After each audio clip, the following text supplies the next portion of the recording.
Hello, puppies and kittens. Welcome to another episode of Not a Blasphemer's Bible. All right, we are talking once again with Natalia Reagan, who is I guess it would be fair to say a TV personality and a stand-up comedian, but more importantly, in this case, she is a science communicator and a primatologist. Though she is not a paleoprimatologist, and so she might be forgiven for not recognizing this.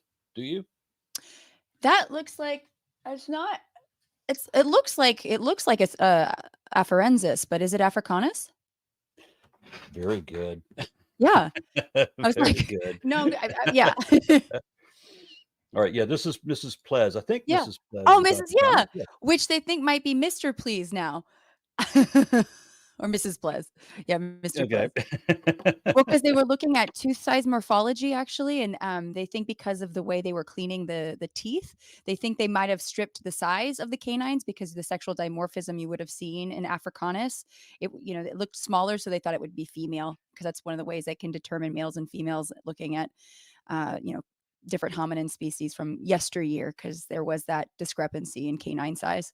Sorry. Okay, I'll stop. And don't worry, Mr. Plez. 3 million years from now, they will remember who you are. They'll think you're a girl, but Right. yeah. It's all the All same, right, so really. today we are talking about Bigfoot. And when you brought up this topic, when you said you wanted to talk about cryptozoology, I just wanted to express I was one of the many woo things that I believed in once upon a time as a child was cryptids. I was told explicitly that the Loch Ness monster was real and that it was a plesiosaur and all of this, and I was fed a bunch of nonsense about cryptozoology. And one of the frustrating things was the Bigfoot thing.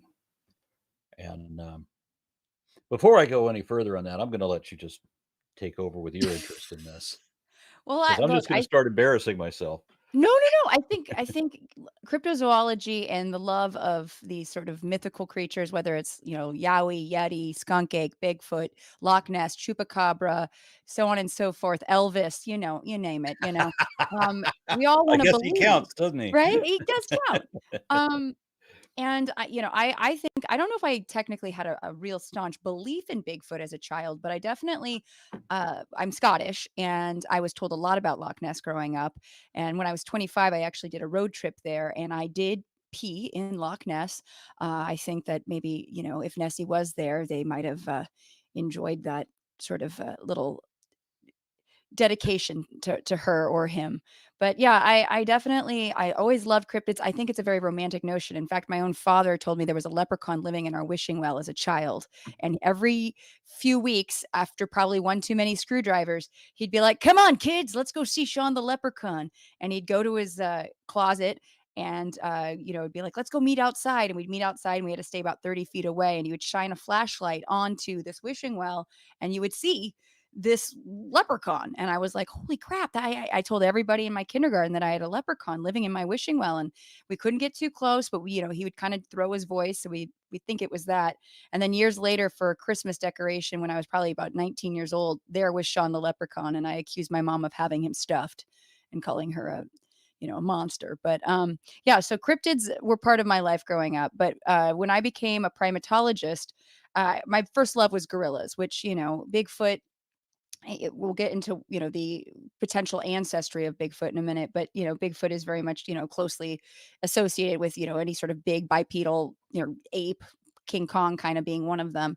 So I naturally kind of fell in love with that sort of folklore, but I didn't give much thought to it. And when I graduated from grad school in 2011, I had started making comedy videos, science comedy videos, like the evolution of boobs, talking about how bipedalism led to changes in our morphology. I even made a video series about butts and how walking on two legs led to the bigger butt and created Butt Week. This is a vintage Butt Week 2013 mug. And then, producers knocked on the door and asked if I would be willing to be a co-host on a show called $10 million Bigfoot Bounty, which is a mouthful. And I remember at the time, like, is this going to tank my career, which hadn't even really started yet, right? Like, I just graduated from grad school a few years earlier. I was a bit older. I wasn't like 21, I was 30, 31, 32. But I was like, I don't want to do a show that's going to strip me of all credibility. But I was going to be teamed up with Dr. Todd Disotell, who's a biological anthropologist out of NYU and now at UMass Amherst. But he had done a lot of cryptid shows in the past because, I think it's a great opportunity to talk about what I do love, which is primate behavior, morphology, and evolution. Where did we come from? And talk to people about their theories about Bigfoot because frankly, some of them were really fascinating. And it gave me an opportunity, when they bring up, for instance, like different hoaxes, I could be like, wait a minute, hold up. Like I remember one of the squatchers brought to me Deloy's ape, which was a hoax in the early 20th century.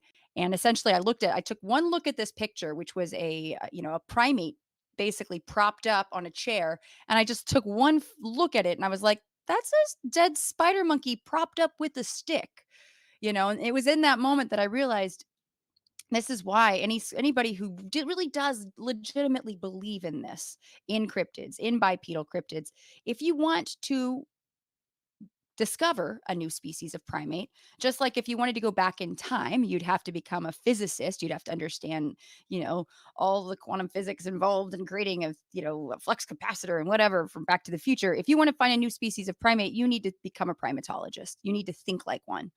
So I think it's an awesome opportunity for squatchers and just scientists to really talk about where did we come from and all the different cool, morphological traits and adaptations that non-human primates have. And we're joined by my wife. She wanted to join in this conversation. She doesn't have quite, I think, the history or fascination with cryptids that I do. So I'm curious, what piques your interest, dear? Hi. Hi, Um, SJ. I Sorry, well, I'm my on. apologies that I can't put Lilandra on screen yet. I'm working on a new scene. I didn't know that she was going to be joining, so this is only set up for Oh, 2 people. So nobody can see my wife on screen. That's no, but I'm working oh, on it. As soon as I have it ready, she'll be on screen. okay. Well, just hold that thought then. If you show up on screen, we'll revisit it back to you. Okay. Okay, so I was fascinated with the notion that these bipedal cryptids, as you put it, are all over the world, right? And then when they do find something in the fossil record, like they find Homo floresiensis, for example, and they start using that to link to the local legends of tiny elf-sized people, and people will retrofit all manner of things, Yep. however they would. I mean, it's not like in the 17th century when you had your first, I guess, sighting of Loch Ness monster. They definitely were not calling it a plesiosaur at that time, right? Because nobody knew what a plesiosaur was. But Right. at that time, the description was entirely different. Didn't fit that at all. It didn't start to look like a plesiosaur until somebody put a clay figure on top of a toy submarine and took a picture of it. You know, exactly. But my frustration with Bigfoot was not realizing that the mass media is so deceptive. I was a little kid in the 70s, and they came out with a bunch of documentary movies shown in theaters that are, promoting the Bigfoot idea. Yeah. So there's the one little bit of footage where you see what they're describing as a female uh, Patty. Sasquatch, and they're doing the walking stride thing, and they're taking all these measurements of the stride in this grainy photograph and everything.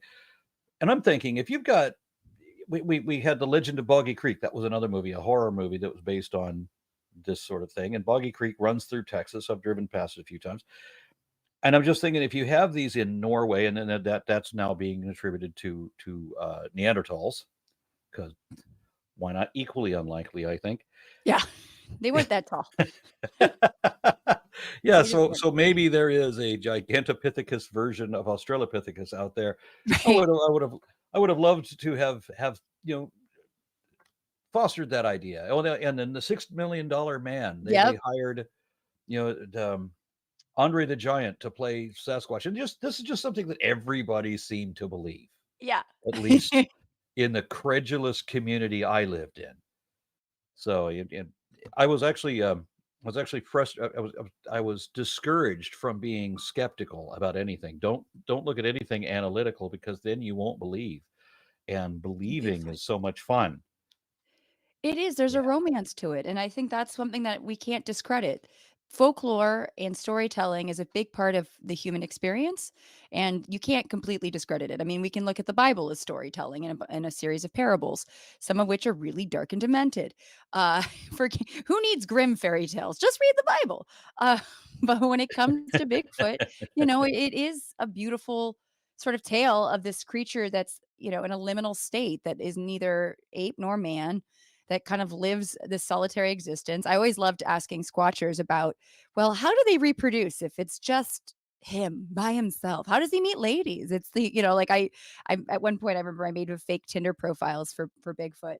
Um, because of how what are their reproductive strategies like? But again, I did a talk at TAM 13 in 2015 about Bigfoot, and I remember being asked to do it, and I had never attended a TAM meeting before, and I was very excited.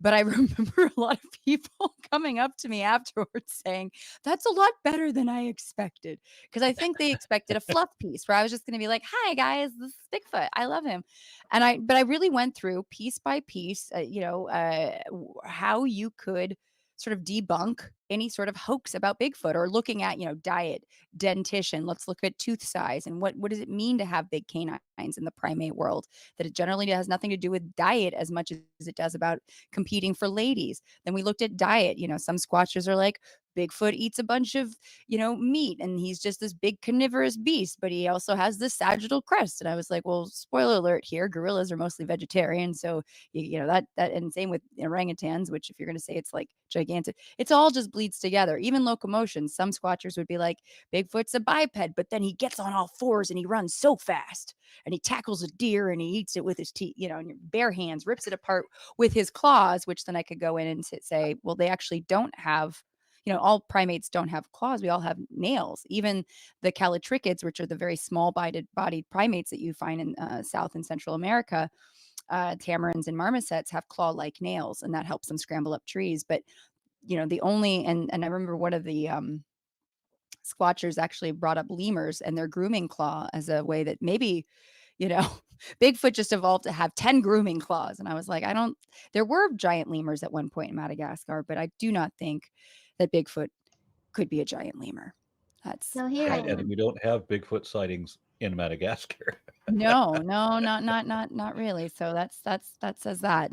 And they actually did have a giant lemur. You don't even hear about those sightings per se, but because they've long unfortunately gone extinct. But yeah, I think there's a lot of a lot of material to play with when it comes to Bigfoot. And the Patterson Gimlin film is a great example of a hoax that has been debunked and talked about for years. And I did a video that got some squatchers really upset. One of which was someone that hosts a Bigfoot show that is very popular, and I forget what he called me. He called me some dumb ditzy blonde or something because I brought up the fact that the way you can kind of debunk the Patterson Gimlin film, which is of course that very famous film walking in Bluff Creek, California, in that clearing, and it's supposed to be a Just where the guy female. jumps off the horse and it's all grainy and shaky and everything, and only Mhm. get like 3 seconds of it walking and turning and looking. Yeah. Yeah, doing that sort of like, "Hey, you see me?" But it's supposed to be a female, and I kinda go through, like, let's look at the breasts, first of all. They're covered in fur, which, non-human primates do get. They do lactate, but they don't get breasts like humans do. So depending on what you think Bigfoot is in terms of, is it more human-like? Is it more like a great ape? A great ape other than humans, because humans are great apes. But, they Thank don't you have for hair. going cladistic for me. Yeah, I'm sorry. I just, I have to make that little discrepancy. I'll get yelled at by the primatologists watching. But yeah, so non-human primates, even the ones that lactate, great the other great apes, they don't have hair on their tatas per se. And they also breast move. They move when you walk, and though those bosoms are pretty darn large and they're very high. there's this thing called gravity that you can't escape, right? Like, just I'm trying. I'm desperately trying, but gravity is just cruel and unusual and mean. And that is a mature female. And a mature female with breastises that large, there would be gravity involved, there wouldn't be hair on them, and they would be moving. So that's one thing to kind of look at, right? And then we also know big footprints are really easy to fake. A lot of footprints that have been thought to be presented as Bigfoot footprints are most likely bear prints, and that is an area where you do get bears.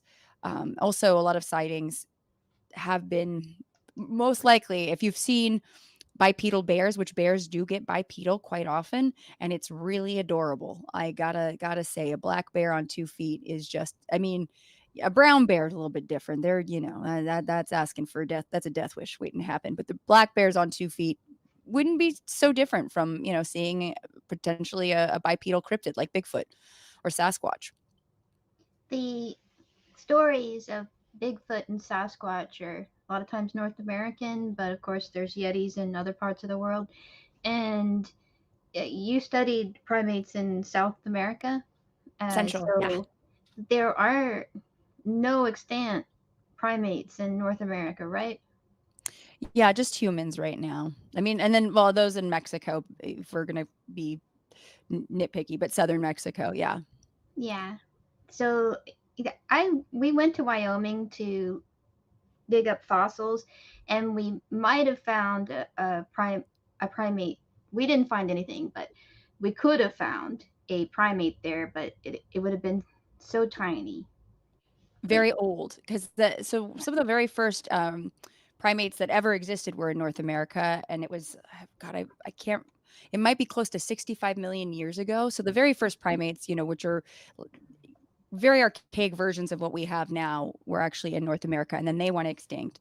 And even the primates that we had, one of my favorite sort of questions of how did this happen is how primates in the quote unquote old world, but or Asia and Africa, got to the new world, because there wasn't necessarily a land bridge where they could have taken. And one of the theories, and I've actually written a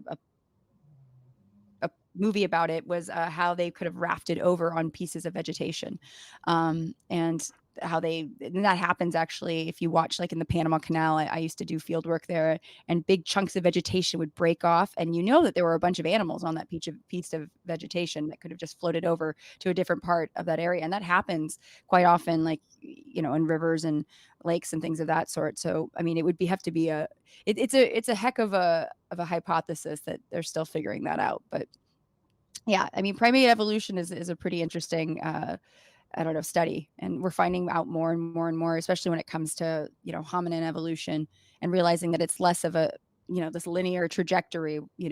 It's more of a big brambly bush. Mm-hmm. So, as I said, I was taught to believe all kinds of ridiculous things. I was taught to be open minded and just swallow credulity wherever it comes from. Believe everything you read. And so, and certainly if I'm watching it on TV, Oh yeah. it's like the oft repeated line from Wag the Dog. Well, I know it's true. I saw it on TV. So that's where I was, and then I finally see the debunking of the thing. But that wasn't until years after. I mean, when I believed in Bigfoot right up until one night when I was hitchhiking across.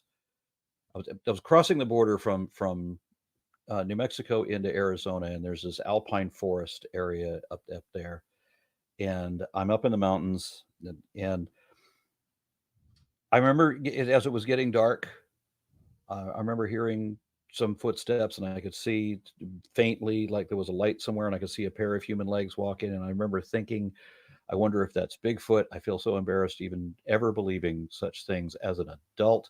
I was barely an adult, barely, but Right. still, yeah. And then realizing, well, of course it's more likely a human, obviously.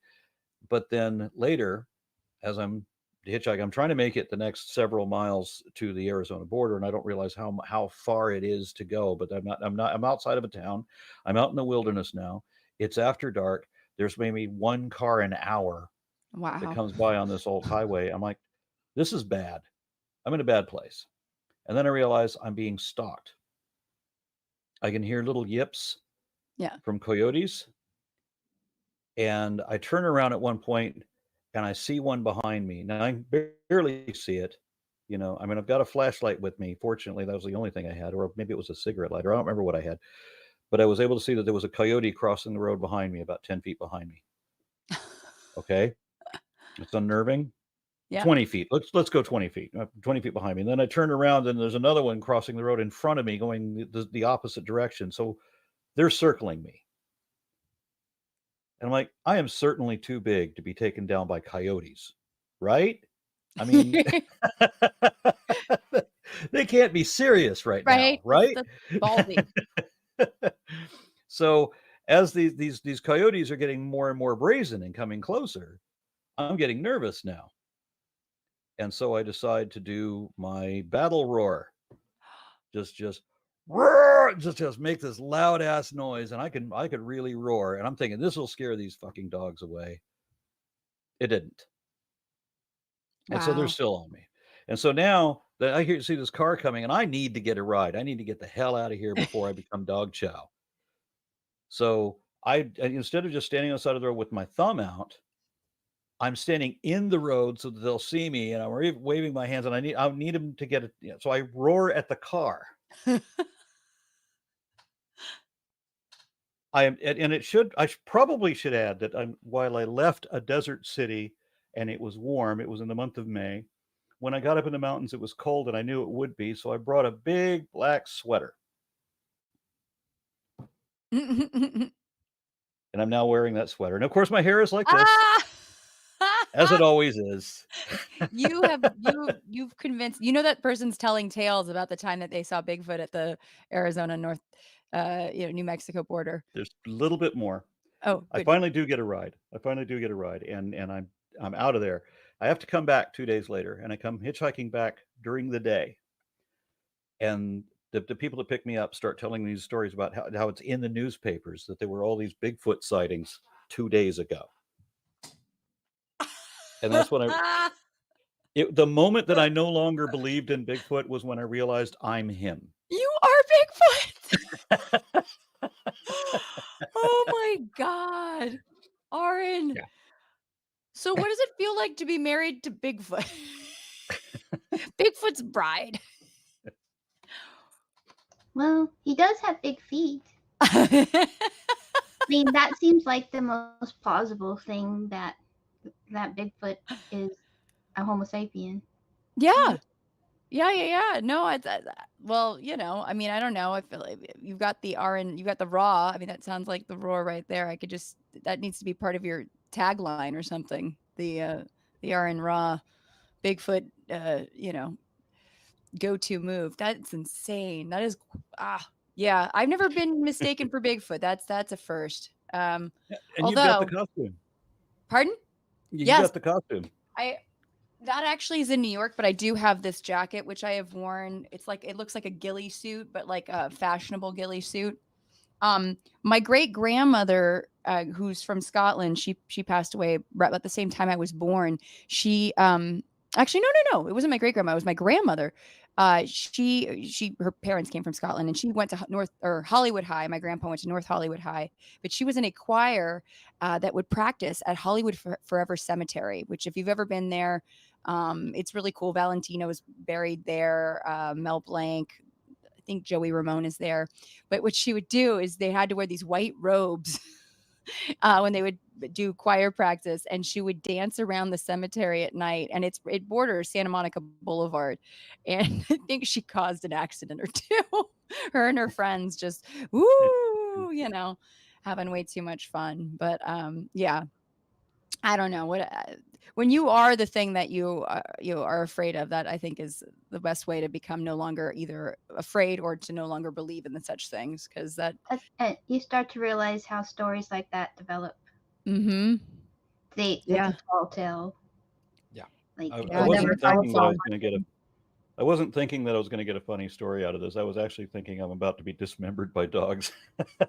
And that's terrifying too. I mean, I live right next to the LA Zoo, and I remember going with a good friend of mine a few years back, and we were about to leave. It's dusk, maybe 5:15, and we see one coyote, And I was like, oh my God, that's great. And she's like, no, let's get in the car. And I'm like, oh, no, we don't have to really worry until there's like, I don't know, 3 or 4. And then we see another one. And then we see 4 more.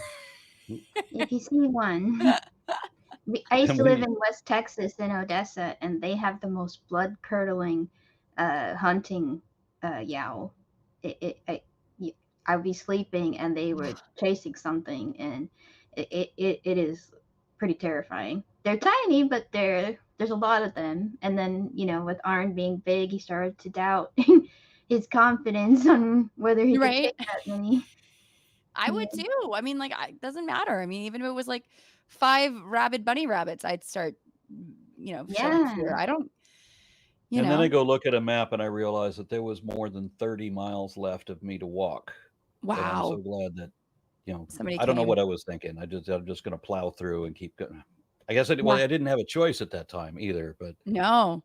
Yeah. No. That's it was that's wild. I've driven in that area, and I almost got actually in a head-on collision. I had an apartment fire in New York in 2021, and I had to pack up all my stuff and drive across the country. And one of the last legs of the trip was, I guess I was on the 40? I was on the 40, and I had left Santa Fe kind of like around midnight or something, and somebody was going about 90 miles per hour the wrong way, just outside of Gallup. And I'm like driving, and I'm like, gee, those headlights are coming right at me.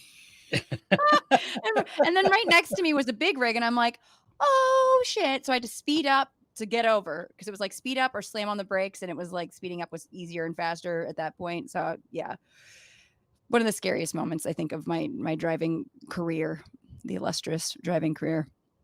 Yeah, we've already heard a bit about that. Yeah. That we have a primatologist, and sometimes when there's stories like these, people try to justify them with scientific explanations, like Nessie, maybe like plesiosaur, or Thor. Maybe he's an alien, and that's why he seems to have magic powers in the stories. So like there's no plausible path, if you think about it, for that larger primate to have been undiscovered. We don't discover that many vertebrates anymore. Like we'll discover little frogs and stuff like that in dense jungles. But yeah, and it's not like he's in the in the Congo, because somehow they managed to not discover gorillas until surprisingly recently. Interesting. How the fuck do you miss something that big? Yeah, Because they're that cryptic. Because they don't want to be found. Yeah, they're that far in the wilderness. When Carolus Linnaeus wrote his book on taxonomy, he wasn't aware of gorillas. They hadn't been formally described yet. So he was aware of chimpanzees and orangutans. But it's surprising to me that you can have something as big as a gorilla that can evade detection that well. But I mean, we are talking about the wilderness in, what is it, deepest, darkest Africa. We're not talking about Seattle. Yeah. And that's another thing. You're saying, though, that human lice are related to gorilla lice? Oh yeah, they actually found that crabs, you can actually the crabs on gorillas, or like lice, are that they actually can look at the genome of the lice to determine when there was a split between the lice on humans and the lice on gorillas, which is fun. I don't know. I never thought crabs could be so just endearing and awesome. And there would have to be a overlap in habitat. So how could they have gone undiscovered? The amusing thing with that is that the head lice, human head lice, is closely related to chimpanzee body lice, but human pubic lice is derived from gorilla body lice. Because gorillas nest on the ground. Mm-hmm. I know, but there's an implication that causes eyebrows to be raised. Yeah, right. I will say this, though, about discovering things is we have to remember that when we say discovering, we're talking about Europeans, right? Like the people in the area, they know that gorillas exist. They evolved alongside. We all, when we live amongst the animals, we know that they are present. So, because that happens quite a bit, where they're like, we just discovered, and then the indigenous people there are like, What are you talking about? We just discovered, you know what I mean? Like, you just discovered, but we've known this for a long time. Same with, like, for instance, being in the Americas for more than 20,000 years. For years, indigenous people have been saying that, but scientists have said, well, we don't know, and also this idea of going across the Bering Strait versus a coastal migration, which looks to be more probable at this point rather than, the Bering Strait. So, again, like, that's why I think it's incredibly important to talk to indigenous locals that basically are on the ground and have had constant contact with any sort of these primates or animals, and also the science and the pathogens, maybe the transmission, things like that have been going on for millennia, that we might not know about. When we talk about looking at viral spillover and stuff like that, it's important to know the history and oh yeah, no, there was things going on 30, 40, 200 years ago that we've heard about and that's been passed down orally for years.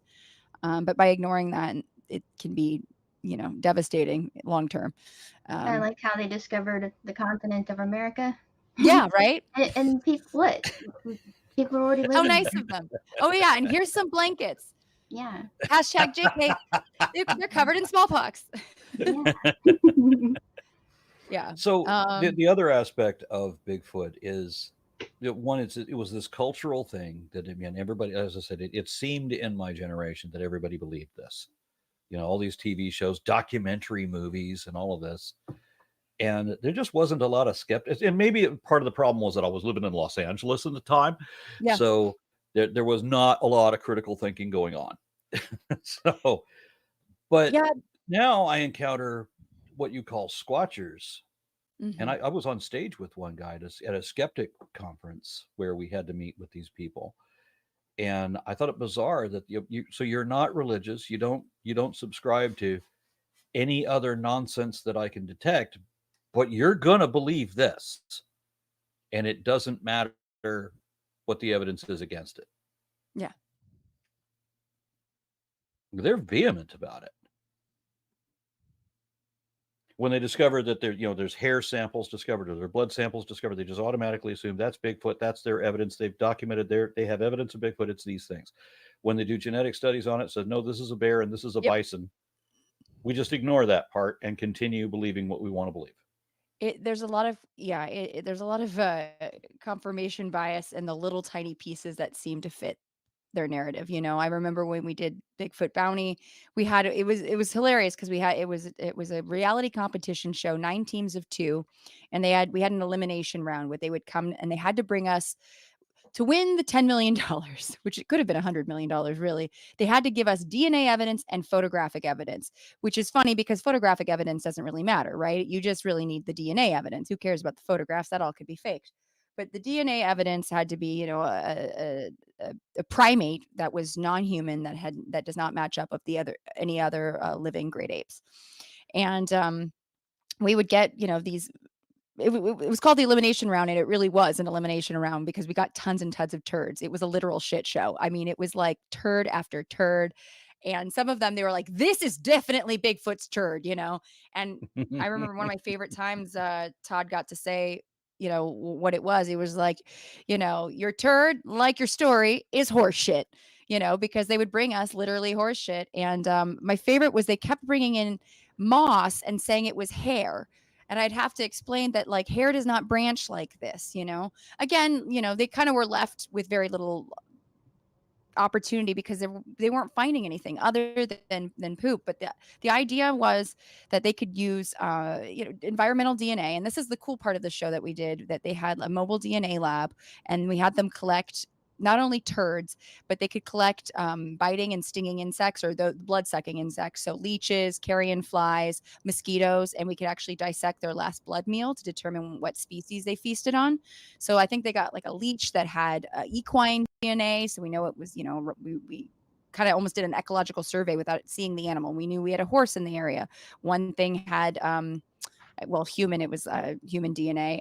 Something else had like bird DNA. So, it was a great way to kind of teach folks that you can use these sort of tactics and methods to do an ecological survey without actually seeing the animals that you're looking for. But unfortunately, none of them yielded what would be Bigfoot DNA. So again, the show was an awesome opportunity to talk about conservation in a way that people were engaged, they were interested because, they could potentially win a big chunk of change, but they weren't gonna, you know. And, people walked away understanding a little bit maybe about environmental DNA, but that is why I produced a web series afterwards called Talking Shit with Dr. Todd and Natalia, because I knew that they weren't going to it was Spike TV that did the show. Rest in peace. They are no longer in business, but it was more of a dude channel, and we knew that they were kind of going for the human drama, which was funny because the cast of the show all got along like crazy. We all were buds, no matter what our backgrounds were, we all just kind of were cool with each other. So they would, at one point, I think they were plying them with alcohol and trying to get them to argue. But they just wouldn't, they wanted to add that human drama. Whereas I really wanted to focus on the cool science of the show. Yeah, because they even had an opportunity to dart different animals and get little samples of little tissue samples from animals that we, it was a kind of a game reserve, and just different ways that you can get, DNA samples, and non-invasive ones. One team brought in feathers, and we were able to spin those and got felid DNA off those feathers, meaning that, that bird got So munched on you likely. proved the existence of griffins. Yes, most definitely. Oh, that's a great point though. There, one of the I forget the name of the book. I think it's called Fossil Hunters, but it was a book about how fossils, when discovered by earlier humans that before they really had paleontology, would look at, say, for instance, an elephant skull and be like, oh, well, that's a cyclops, because an elephant skull looks like a cyclops. So some of these different fossils might get sort of spun into being something different, or like an elasmotherium, which is a sort of a Are, distantly related rhinoceros, has a giant horn like a unicorn, but they're kind of like a chunky unicorn. Look at this snake. I am loving this. yeah, that yeah, he's getting to be a handful. Um, I used to say, okay, the Latin name for the Indian rhino is Rhinoceros unicornus. Mm. And when you read Job, and he's describing this mighty beast, who's crinkling paper? We got something happening on the microphone. Well, let me mute and we'll see. Okay, are you that keyboarding? might be me, and if that's the case, then my microphone setup in StreamYard is wrong. So I'll mute. Okay, no worries. What was I saying? You were talking about rhinos. Oh, rhinos, Oh yeah, unicorns. yeah, and then so I thought I'd solve the mystery, because when you read Job, it's describing this huge mighty beast, and it certainly isn't describing this diminutive tiny little horse with the one horn, Uh-huh. right? Can you tame a unicorn? Well, they look pretty tame anyway. Yeah, right. All the pictures I've seen. But then it turned out that it wasn't talking about the Indian rhino. It was talking about, or the Hebrew speakers would point out to me that this word is, they're not using the Latin classification name there, which is just coincidental that it's unicornus. But the name actually is referring to a two-horned animal, and I don't know why people got the idea that it had only one horn. Yeah. Where the one horn thing came from, because it wasn't talking about a rhino at all. It's talking about some kind of a buffalo or a wild aurochs or something like that. Maybe it was cryptids on a budget. They could only afford one. Just one horn. That's all we got. That's what you get, Yeah. dudes. Yeah. No, I mean, I love the idea of, and like we were talking about with your origin story of your book, Bigfoot origin story, like these, I don't know. I love the way the folklore comes about, and that you have it in, the Himalayas. You've got Yeti, you've got Yowie in Australia. I know that there's a creature called the bunyip in New Zealand, which is a little bit different from, say, a bipedal cryptid, but it's close. And then you got, skunk ape in Florida. But like we were shooting all over the place, and the finale was, they shot it in Michigan in the Upper Peninsula. So I mean, there's tales all over North America and in Eurasia. So I think there is sort of a romance around this sort of liminal space between human and ape. And someone in the chat had mentioned that there also are theories about Bigfoot being an alien, and that's true. The Skinwalker Ranch in Utah, There has been sightings of apparently Bigfoot, and then also like this it's an orange triangle where they think that he's a multi-dimensional being that kind of slips between dimensions. And I can't keep up. Yeah. But I love it. I'm like, this is a movie I want to watch. Like, I'm into this. I'm not There was saying a I believe comedian. it. Huh? There was a comedian, Mitch Hedberg, that said Yes. that. Yeah, it's just it's not that there's always bad cameras involved. It's that Bigfoot is naturally out of focus. Yes.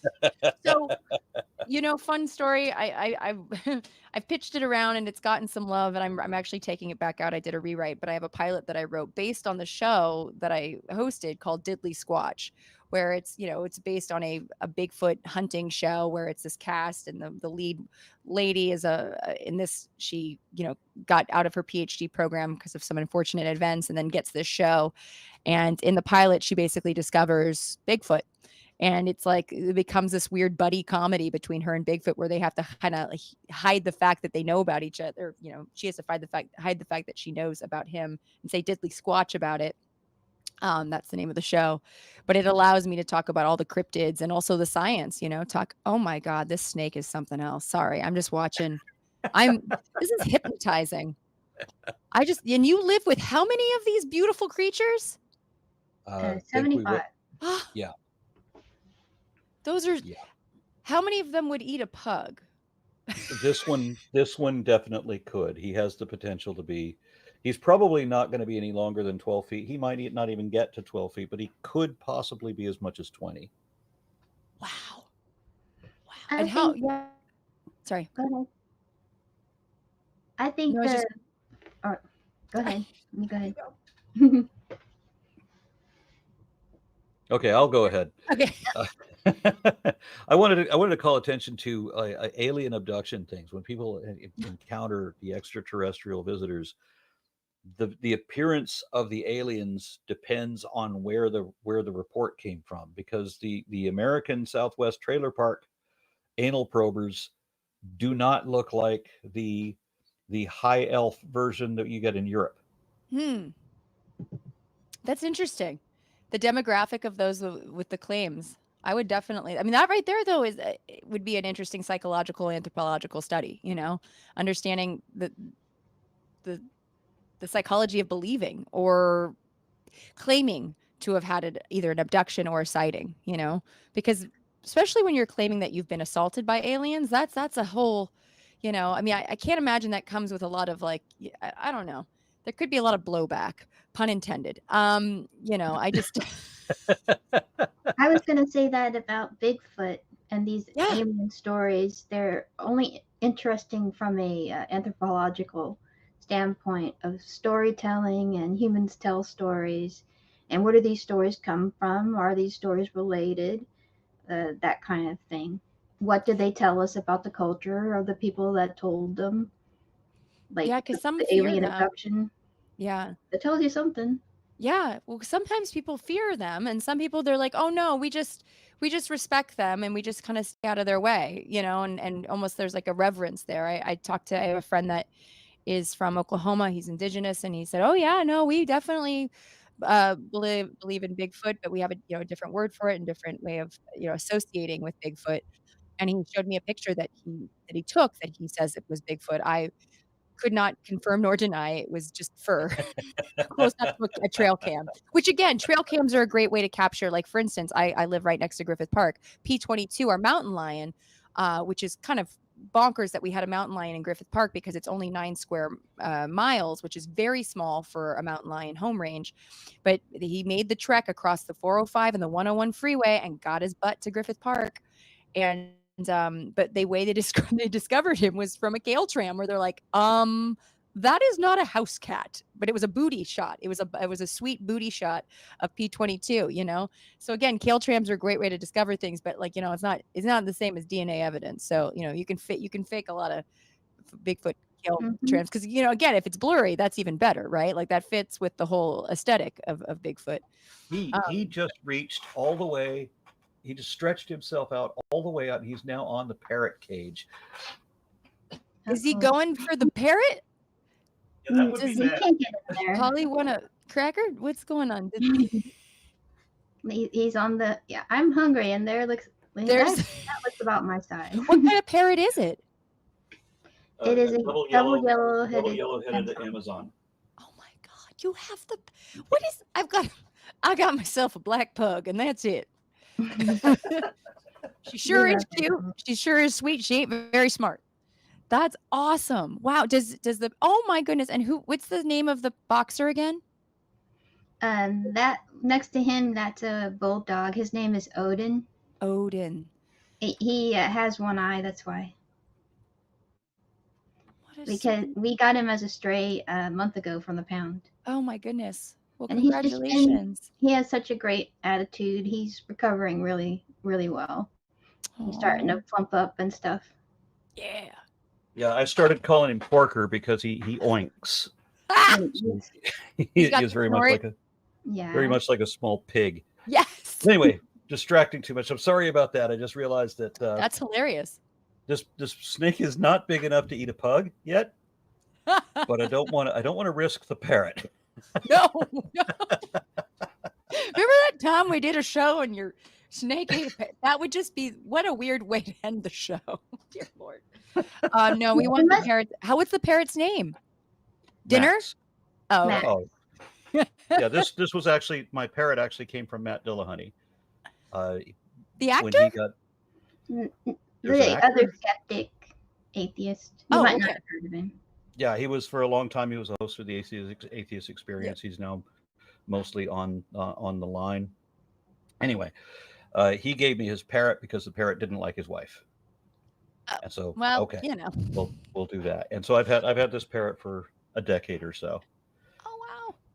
Yeah, and probably another 5 or 8 decades. The bird might outlive me. Yeah, that's okay. That happens. Yeah, as long as snakes don't get in his cage. Right. And speaking of age, that's the thing, is we've never found a Bigfoot, Sasquatch skeleton. So that also, I mean, we all know that becoming a fossil is very hard. Well, we don't all know that, but I have a feeling you guys know this, and many of your listeners probably do, that you have to have a perfect storm to become a fossil. But in bones, generally, when something dies, they get scattered to the wind. But still, it is strange. Forested areas do not fossilize very well because the acidic content. And the wet. There's different environments where you're more likely to get fossils and where you'll have plentiful fossils. Mm-hmm. But the heavy rainforest, and technically it is a rainforest around the Seattle area, where most of these in the United States come from, that is not very fossiliferous. And point and credit to Harry and the Hendersons. You remember that final scene when he walks off and suddenly there's like 8 other ones that turn around and they were standing right in front of us and we didn't see any of them. Yeah. I know. They wouldn't have to be fossils since they're extant. They could find a body. Like humans die and dump other humans in the forest, and they find the bodies. This is so true. I got a couple questions, or at least one question posted in the chat.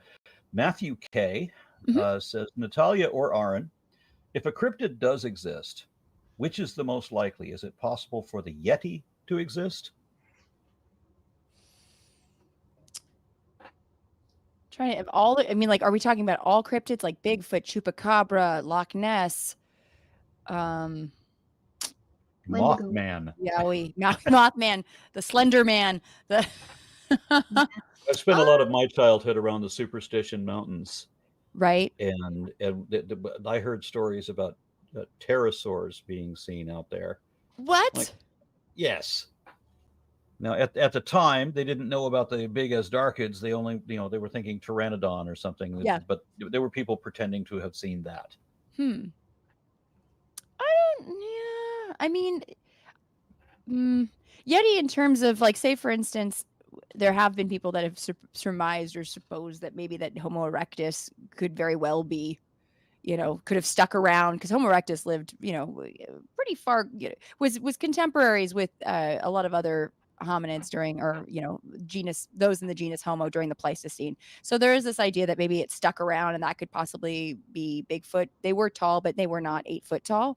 So I mean, that's like one idea that you could probably throw around. Gigantopithecus is one of the standard issue ancestor ancestors that's thrown around in the Squatch world. But Gigantopithecus was only one species in a genus that it used to be 3 species, but in a genus that is now seen to be more closely related to orangutans and would not have been bipedal. They would have been far too top heavy to be bipedal, and they went extinct. They were in Thailand, Vietnam, that Yeah. area. India, And China. Yeti would be India. And there are primates in India.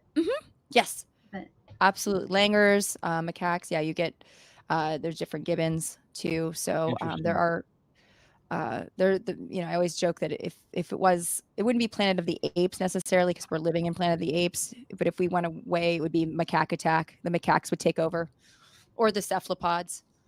The But yeah, I interesting think that thing would about be. Pardon?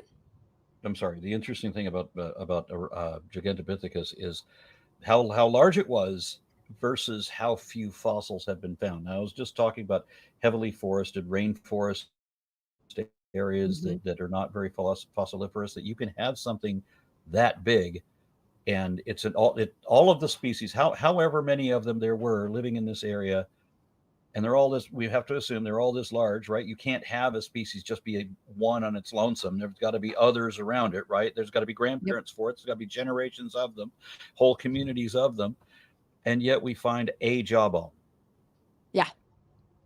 Yeah, and also, by the way, one of the things I brought up when I talked about this, we did a video series called "Talking Shit" with Dr. Todd and Natalia, and with Gigantopithecus, they only have the molars, which are giant, and they have a jaw. We also have the Paranthropus species, which I don't have a lower jaw for Paranthropus boisei, but this is you can see. Um, the maxilla, and you can see basically the big size of the molars. They're absolutely giant. This is called PC megadontia, which is just PC big ass teeth. They're just big giant post canine molars, and you had that also with Gigantopithecus. So a lot of the traits that Gigantopithecus had were traits that the Paranthropus species had. And Paranthropus, we also have the postcranial remains. We have limb bones, so we know that they were very short. So we don't have any limb bones of Gigantopithecus at this point, but we can assume that they had a very big skull, but we don't necessarily know how big and how tall they would have possibly been, because we know the skull of this creature is quite large, but they actually were very short. Yeah. Well, then there's Whenever we talk about large primates, probably most of Arn's audience already knows this from listening to Arn, but there are New World monkeys, Old World monkeys, from when South America and Africa were connected as a continent. And after they broke up, New World monkeys are mainly monkeys, and like apes developed in Africa, and those are the larger of the primates. So you wouldn't expect any large primates in North America. Well, there's Mexico has the monkeys, like you're saying, but yeah. I also Yeah, there's no great other apes. than us. Yeah.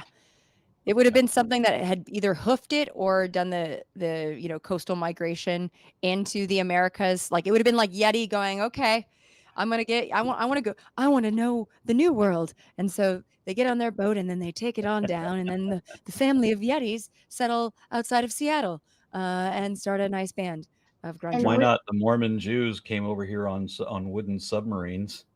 There you go. We're the only in our genus here. There's no Neanderthal erectus Nope. in And this the part of the skulls world. he's holding, those are extinct now because they Africa. were poached to death because their skeletons are made of gold. Yes. Solid gold. I can taste it. Taste it. Which means they were not very good swimmers. No, right. Yeah, and these were in Africa on a dead end lineage. But yeah, I mean, what we mentioned before too about having very few fossil remains. I mean, Denisovans as a species, that was part of the genus Homo. They lived, alongside anatomically modern humans and Neanderthals, and we do know there was a mixture between Denisovans and Neanderthals and anatomically modern humans. But we only have a few teeth and a pinky bone, basically, for Denisovans. We don't have any more skeletal remains. We just have the DNA evidence. We have the DNA from those skeletal remains that we can see in extent populations of humans, which is pretty wild. There is the skull in China that was originally called Dragon Man upon its discovery. and Is I this don't think they've been able to derive any DNA from it, but they're there's a hypothesis that Homo longi, the skull that they have, might actually be Denisovan. We don't know because we don't have Denisovan skulls from any other source. that would be really interesting if they could get DNA from it, because then they would at least have a better idea. And this is also, and this is also the interesting slash frustrating thing when it comes to speciation is like, where do you draw the line, right? There's the lumpers and the splitters in the paleoanthropology, and actually all taxonomy really has lumpers and splitters, because there is money, fame, and accolades to be had if you discover a new species. So it would behoove you to split and be like, oh yeah, we found a new species, woo. But it might actually be part of the other species, because a lot of species have a lot of variation. I mean, look at humans. We have tons of variation when it comes to the way we look, and our heights and our builds and all that kind of stuff. That, if alien species, came down and dug up skeletons of like Danny DeVito and, Andre the Giant, and, just all over the world, they would see a lot of variation. So it's interesting the way we kind of lump and split together different skulls. Like Homo habilis used to be kind of the catch-all for a lot of, I don't know, let's throw it in Homo habilis, and then they would re-examine and be like, oh, this particular, like Homo rudolfensis, for instance, they thought it could be Homo habilis, but the cranial capacity was much bigger. So they're like, you deserve your own species, congratulations. But the speciations category, what you're saying is, if you go back 250,000 years ago, Mhm. you're going to have so much more variety in people. It makes me laugh a little bit with the way people go on about race today. Oh Because if my you look God. at one single isolated species, if you look at Homo erectus, there was more diversity in Homo erectus than in Homo sapiens, by far. I mean, they had people that were only 4 foot tall, that only had a brain circumference of just barely more than a chimpanzee, but they're still Homo erectus. And you have this other one, like, what was it, Tarkanoboy, we talked about last time, that had that Yeah. was like 8 years old and 6 foot tall. 12. He was about 12, 13. He was he would have been about 6 foot tall if he kept growing. But He yeah. was not six Sorry, you foot could tell tall. me. No, I don't think he was 6 foot tall at the time of death. I think he was projected. He was tall, but he was projected to be. Okay, Let me double then, check though. my source that I was reading said that he was, that he was a young child, yet already the size of an adult human. But anyway, and of course they are human. You're talking about where to do the splitters versus the lumpers. When you look at Homo Mhm. erectus and you think about the differences in Homo sapiens are superficial, right? They're surface. Yes. You can, with expertise, you can look at the skull and tell whether a Mhm. skull came from, an indigenous person, a European person, African. You can make that distinction, but it requires expertise to do it. Whereas any novice can compare skeletons for Homo erectus in different parts of the country and say, no, these are dramatically different.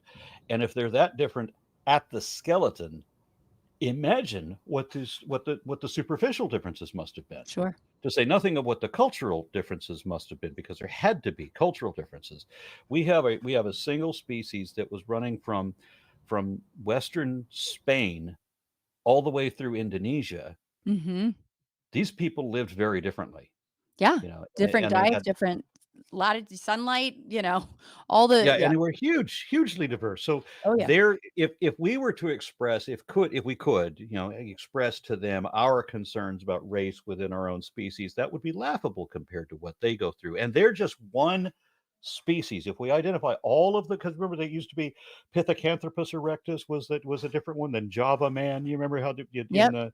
in the 50s and 60s how they were doing paleontology at that time. And now they've decided, well, no, all of these are erectus. They're all the same species. But then now we also have Homo adultu, and then the distinction between the Denisovans and the Neanderthals. And yes, they can interbreed with each other. Yes, they can interbreed with us. But they were different races. If somebody from Japan, somebody from Kenya, whatever, those are not different races compared to what these were, Mhm. because the genetics on Neanderthals and Denisovans, it was like if you do a genetic test on a dog and you can tell what breed it is. You can do that with people of that kind, of that type, that date, way back when. And there were so many more than just those. So there was which ones are the ones that were burying their dead in the cave? Was that a doll too? There's I forget. But there's Antecessor, Heidelbergensis. I mean, these are like they're all and, considered and still, Heidelbergensis yeah, is again they're a very close to descendant of Neanderthals. Homo erectus, Yeah. technically a descendant of Homo erectus, and basically the father of both Homo sapiens and Neanderthals. And so when I'm talking about the science deniers all the time, I'll say, well, they were human. Yeah, they were human. Homo erectus was human. Rudolfensis and habilis were Anything, human. One yeah, could argue that Kenyanthropus plateops was human. right? I mean, and you can argue that these are very much human, even though they're not part of the genus Homo. I mean, that's the thing. I think, That's a paranthropine, isn't it? yeah, Okay. Paranthropus. This is Boise Eye, and then I have Ethiopicus here. So these are the ones that, yeah, sorry, the dead end lineage. But The this is done. Denisovans, they Pardon? would Denisovans on that where the emphasis is, they overlapped with Homo sapiens 30,000 years ago, was it? Or was it About longer? that, maybe even further back. They were the ones that, yeah, in a Siberian cave. Denisovans are known primarily from their DNA from the finger bone that she was talking about before, but then also from a ghost lineage detected in Melanesian people. So Yeah, 50,000, 500,000 to 30,000 years is the range right now given for that species. Oh, and by the way, Nario told me he was 5'3" at the time of death, but they projected him to be about 6 foot tall because he okay, was just young. then But he would have been he was tall. I mean, that's pretty you got to be big. careful what you read and what you get out of public media. I know. I was watching a science documentary yesterday. I'm like, the words, the way that this is written, the scientist has no idea that the text of the narrator is this bad. Is Yeah. everything they're saying is this stupid? Okay, so you got Morgan Freeman to read it.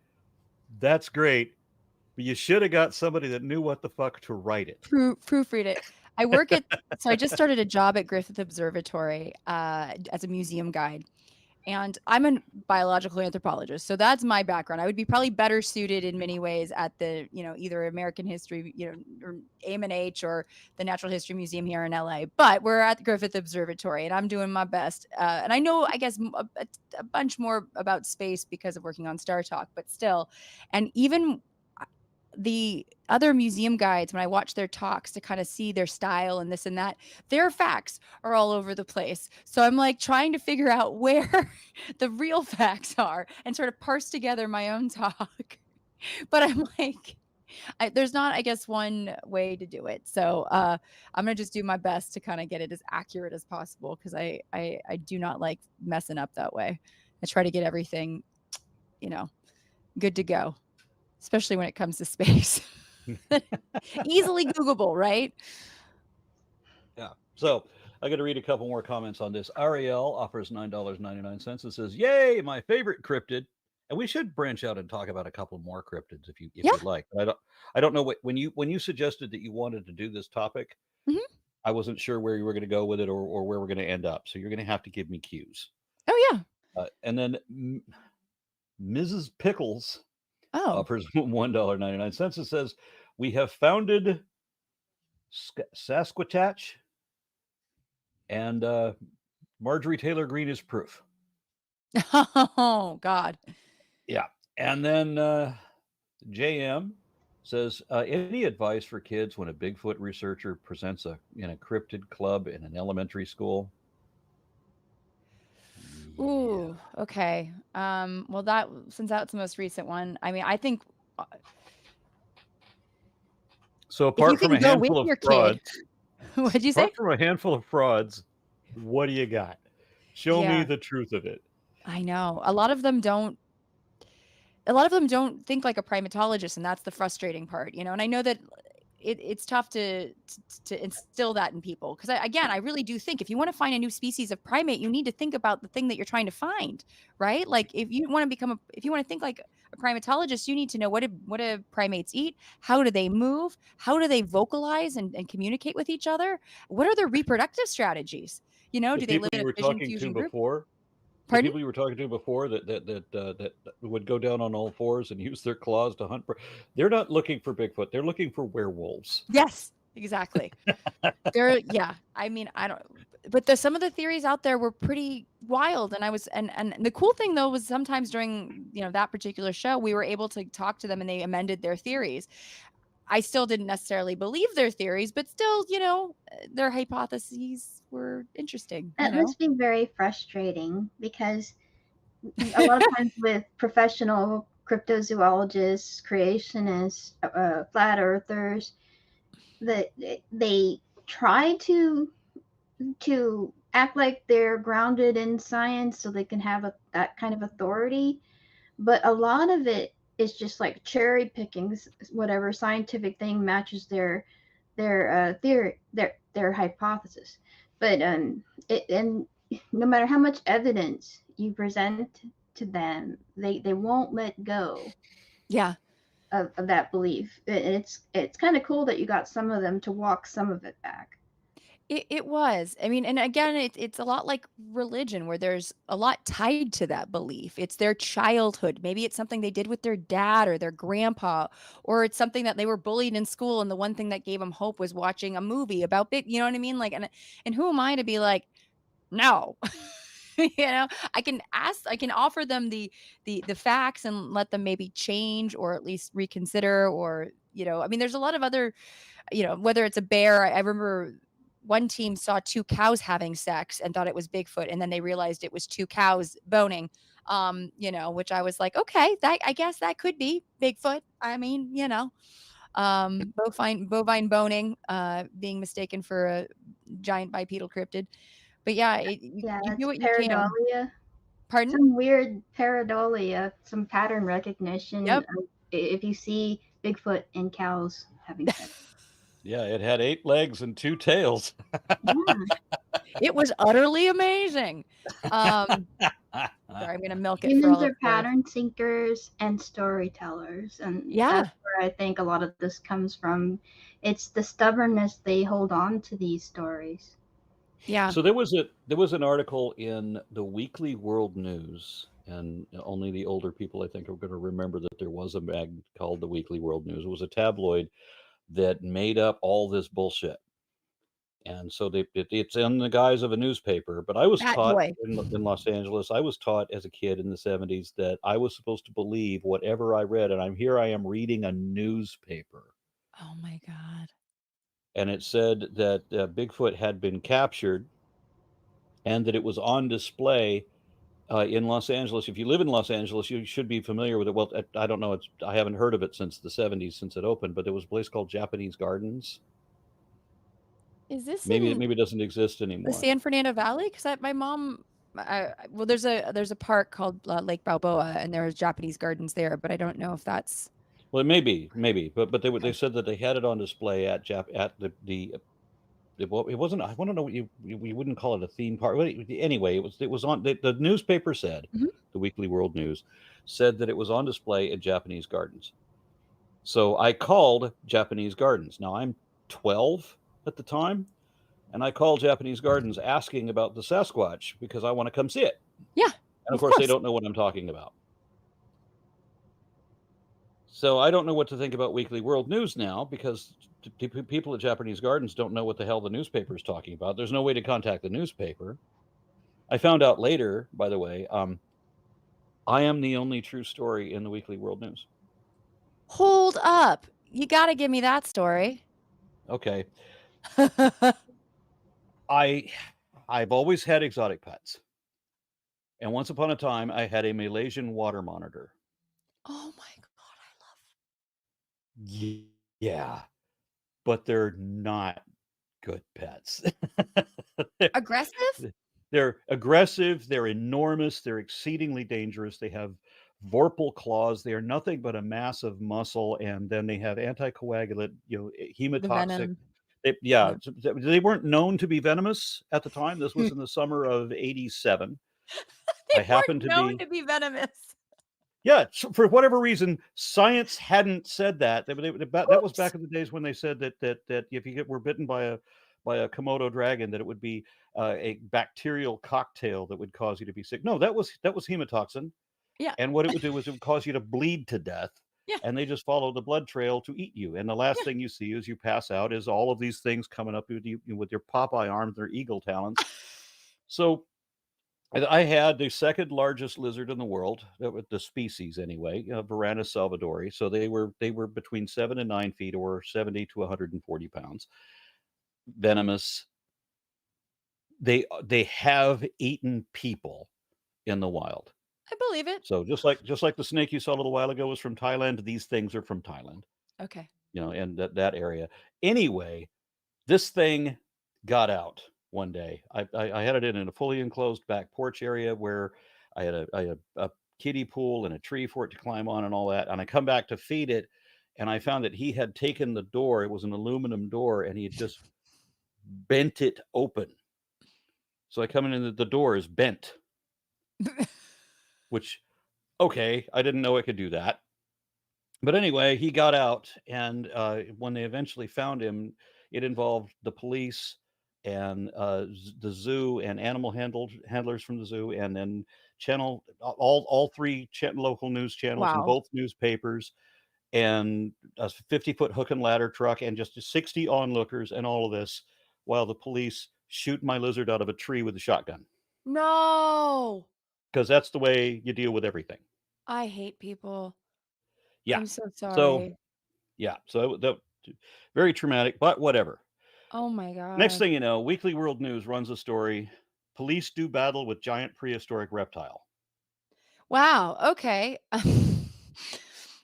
Dear Yeah, Lord. because I told them how old this Yeah. is. This is a varanid, so these are Yeah. closely related to the mosasaurs, right? So there's a very ancient lineage of lizards. And I told them about the anticoagulant, which was not, as I said, science hadn't come out and stuff. But I got bit by the thing. I know, the wound, the trivial wound that I had bled like water for 2 days, even under a pressure bandage. These things are not good pets. Oh my gosh. Dear The Lord. amount of damage they can do in an Wow. instant is stunning. Wow. I But forget anyway. saltwater crocs. I want a moat filled with those dudes. I just want a moat just filled with them in my little tiny home castle. Wow. I'm Exactly. so So sorry then, though.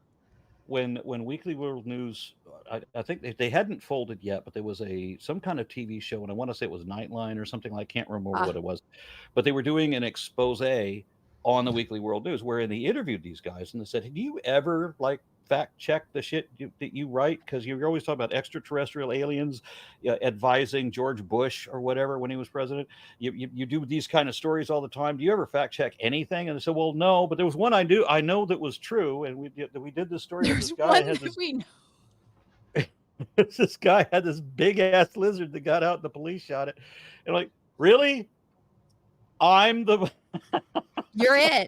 Wow, that is a really great claim to fame, is that you are the one truthful, because I grew up with Weekly World News. I saw that on I mean, my mother would never, my mom is a professor. She's just like, nah, that's not real.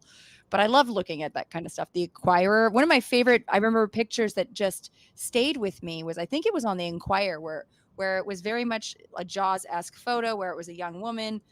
It almost looked like the photo in the Jaws poster, where a woman's swimming and a great white is coming, and it's clearly pre-photoshopped, but it's a doctored photo to make it look like this woman's about to get eaten by a great white shark. And I think it screwed up my whole summer. You know what I mean? I was not going in the water. Even a swimming pool was not safe, because Oh, and speaking, by the way, of the water, another cool sort of scientific reasonings or explanations for a cryptid is the kraken. Back in the day, they think maybe the giant prehensile penis of cetaceans might be what sailors thought was the kraken. So again, next time you're about to make love to your partner, please, I hope you shout out, "Time to release the kraken." That's You know a what? very good example, Yes. actually. Part when of you that bring up Go ahead, part of dear. that story intrigued me. How are cetaceans, so whales? Yes. How are their penis prehensile?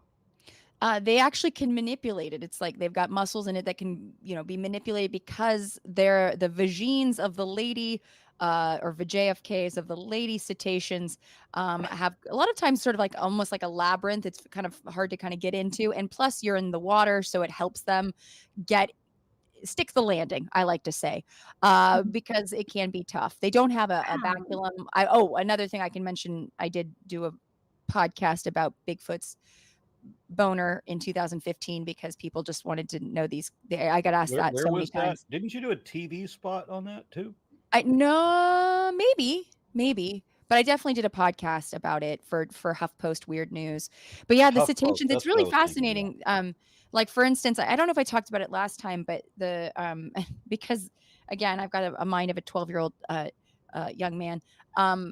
I wanted to know what had the biggest balls in the world, and it actually was the southern right whale. And it's because they have a very promiscuous, polyandrous reproductive strategy. The females mate with multiple males a season. And so the males have very large DNA satchels. Each one weighs about 1,100 pounds. So imagining having balls, 1,100 pounds each. Wow. They're inside, so they actually have a network of veins and arteries that keep them cool. It's like an AC for your junk. And they have about an 8 to 12 foot long prehensile baloney pony, which also, again, helps them As stick a the lady landing. primate, this sounds impressive to me. I can't imagine as Yeah. a lady whale, like you have a prehensile penis and 1,200 pound And with the 2,200 pounds testicular of, capacity yeah, means that the money shot would look like an industrial accident. it's insane. I forget how many gallons it is, but it's gallons. I It think is I've seen gallons. pictures of whale splood. It's like you could see it at the top of the water. It's like a big pool of it. I was like, Yeah, it's like an how? oil slick, but Yeah, saltier, I think, impressive. probably. Okay, I'm That's going to why read a couple more comments here. JM says, "Any advice for?" No, we did that one. And there was. I Oh, wanted yeah. to bring that up. By the way, this reminds me that there was a Bigfoot convention here in Dallas. Oh, And having been Bigfoot once upon a time, I thought it would be fun for me to go. But then people that were doing the event said, "No, we won't even let you in," oh, wow. because I was known already as a skeptic now, and they did not want to hear from me. They did not Uh, want me even there because I'm just going to harsh everybody's buzz. They're there to reinforce what they already believe. yeah. So, and I've been just like asked having to me in church. Yeah, no, I've been asked to speak at Bigfoot conferences. One of them, I would have done it, but like they didn't have funding, and I was like, I can't fly my way to go to a conference right now, especially for something I don't believe in. But I've been attacked a lot by squatchers in the past, and so I don't think they really want to have. They don't want to hear what I have to say, and I think even though again, I'm not mean, I'm not nasty about it. I just present the facts. I don't think, and I think it's fascinating. I kind of want to hear what they have to say, believe it or not. But That's the other aspect we didn't get into, how virulently people will defend their beliefs. You see, you have a name for yourself. You're a squatcher, so it's yeah, your identity. So you feel personally attacked if someone like you, even in the nicest way, is saying, "Well, no," and they're like, "What do you mean, no?" yeah. Well, there was one dude on the show that claimed to have killed to Sasquatch, to Bigfoot, in the I think in the Eastern Sierras, had no body, no, he said that he sent whatever evidence he had to a researcher in England, and of course it came back. Oh, this was the best part. I forgot about this. It came back as what he says. It came back as feral human. And of course, they told, Dr. Todd on the show was the lab guy, and they told Todd that. And he goes, "There's no such thing as feral human. If you killed a feral human, you killed a human and you committed murder." Because that is how that works. But again, he was one of the more prickly people when I would give them facts and not back up their claims. You ever talk to these people that are like, evangelical Christians? They were former missionaries, ministers, seminary students, whatever, door knocking missionaries and trying to save souls and all of that. And then they come around and they don't believe anymore. And they're kind of embarrassed about who they were used to be. Now I'm part of the skeptic community, but I was so not a skeptic when I was a young man. I'm Really? embarrassed that as a child, as a teenager, I knew the name Tim Dinsdale. He was one of my heroes. He was the cryptozoologist who most famously chasing Nessie. Oh, okay. Well, I And mean, I still remember that name because this was somebody I admired for right? his science. I'm gonna put my headphones in because the gardeners have arrived. They're way late today. Hold on one second. No, but Uh, I think it's interesting that you were so fascinated in Nessie, and given the 75 snakes I'm seeing behind you, you know what I mean? And the giant water, or monitor that you had, I feel like that sort of maybe sparked a great interest in all things herpetology. Do you feel like that might have been sort of the birth of your love of reptiles? I'm not sure what that was, but I've kind of always been that way. My favorite exotic pet was after the monitor. It was something that wouldn't necessarily kill you. I had living in my backyard for 3 years. I had an emu. What? Get the You guys get more and more interesting. I'm so sorry. I love a good emu. They're terrifying. I mean, talk about a theropod. That is just like, a little dinosaur just ready to get you. We raised it from a hatchling. He was 7 days old when we picked him up from the emu ranch, which no longer exists because they don't do emu farming anymore. But for a little while, I had this. They are disarmingly cute. You wouldn't believe it. It's a cross between a baby duck and a baby deer. They're so adorable. But then within 4 months, he's 4 foot tall, and then shortly thereafter that he's 6'6". He could stand 6'6" tall, and he and I would walk to the park twice a week, and there's no leash. We would just walk down to the park together, side by side on the sidewalk. We just did this twice a week, every week. And as soon as I would have to put my hand out to block him when we get to the road to cross the street to get to the park. But then once we got to the park, as soon as his feet hit the grass, his head would do this weird thing like this, and he would suddenly take off at 40 miles an hour, and it's stunning watching him go. I love I watching would them have to run. I would bring a bicycle with me so that when he takes off, I can get on the bicycle. And this is not to keep up because I can't keep up. All I can do is catch up because he's going to run like that for a moment, and then after that, we'll just saunter around for another hour or so, just being cool and calm and relaxed. But there was this one, and he would like to go play in the creek and everything, and he would do his like Loch Ness God. monster routine down in the creek, and Australians were confused. They said, "Emus swim?" Yeah, When there's they water that will. doesn't have crocodiles in it, right? Like But wow. there was a group of kids. My bird is walking around through the brush and everything, and there's these 12-year-old kids around playing, and they see him coming, and one of them freaked out because it's a dinosaur. Well, yeah, I mean, technically you're right. It's that kid was smart. I like that kid.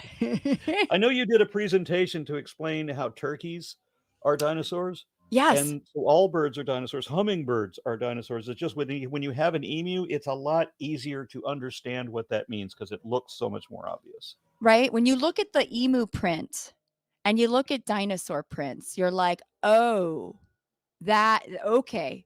Like the emu print, I mean, I volunteered at an animal sanctuary and they have emus there, and Shimu and Himu. They are wonderful. And yeah, I mean, but they have a lot of great puns. Sarah Jessica Porker is their pig. I mean, Al Sharpton Jr. is their African porcupine. Um, Yeah. yeah, but yeah, My they're bird was named Dromy after Dromy. Dramecium imus. Oh my god. Yeah. So I'm gonna That's read a a couple great more name. comments. Sure. Did I ever tell you about my chickens? If you want to hear a good chicken story, I can tell you one in a minute.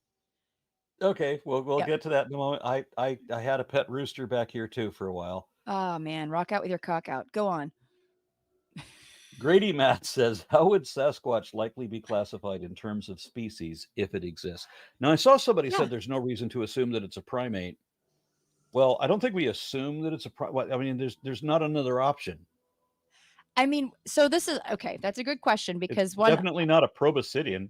no, and I remember well, I did a I did a video about Chewbacca last year because there was a Reddit question about what kind of wiener would Chewbacca have? Would it be more like a dog or a human? Because that's more of like a dog human hybrid, right? But it does have ape, like Bigfoot site type qualities.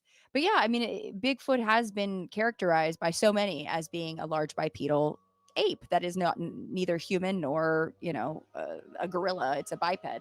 So it would be probably considered, or well, I mean, it depends. This is what I always ask squatchers: do you think it's more like a human, or do you think it's more like a great ape, another one, and why? You know what I mean? Like, what is your reasoning? What is your theory about where it came from? Are you saying that this is a descendant of Gigantopithecus? Gigantopithecus is now considered, research that came out in 2019 puts them more closely related to orangutans. So there you have it. It would be more of a descendant of an orangutan. It would have more orangutan-like qualities. It would be probably in the genus Pongo if it was going to be a descendant of orangutan, but most likely it would not be a biped because it would have been too top heavy, because Gigantopithecus is thought to have been too big to be top heavy.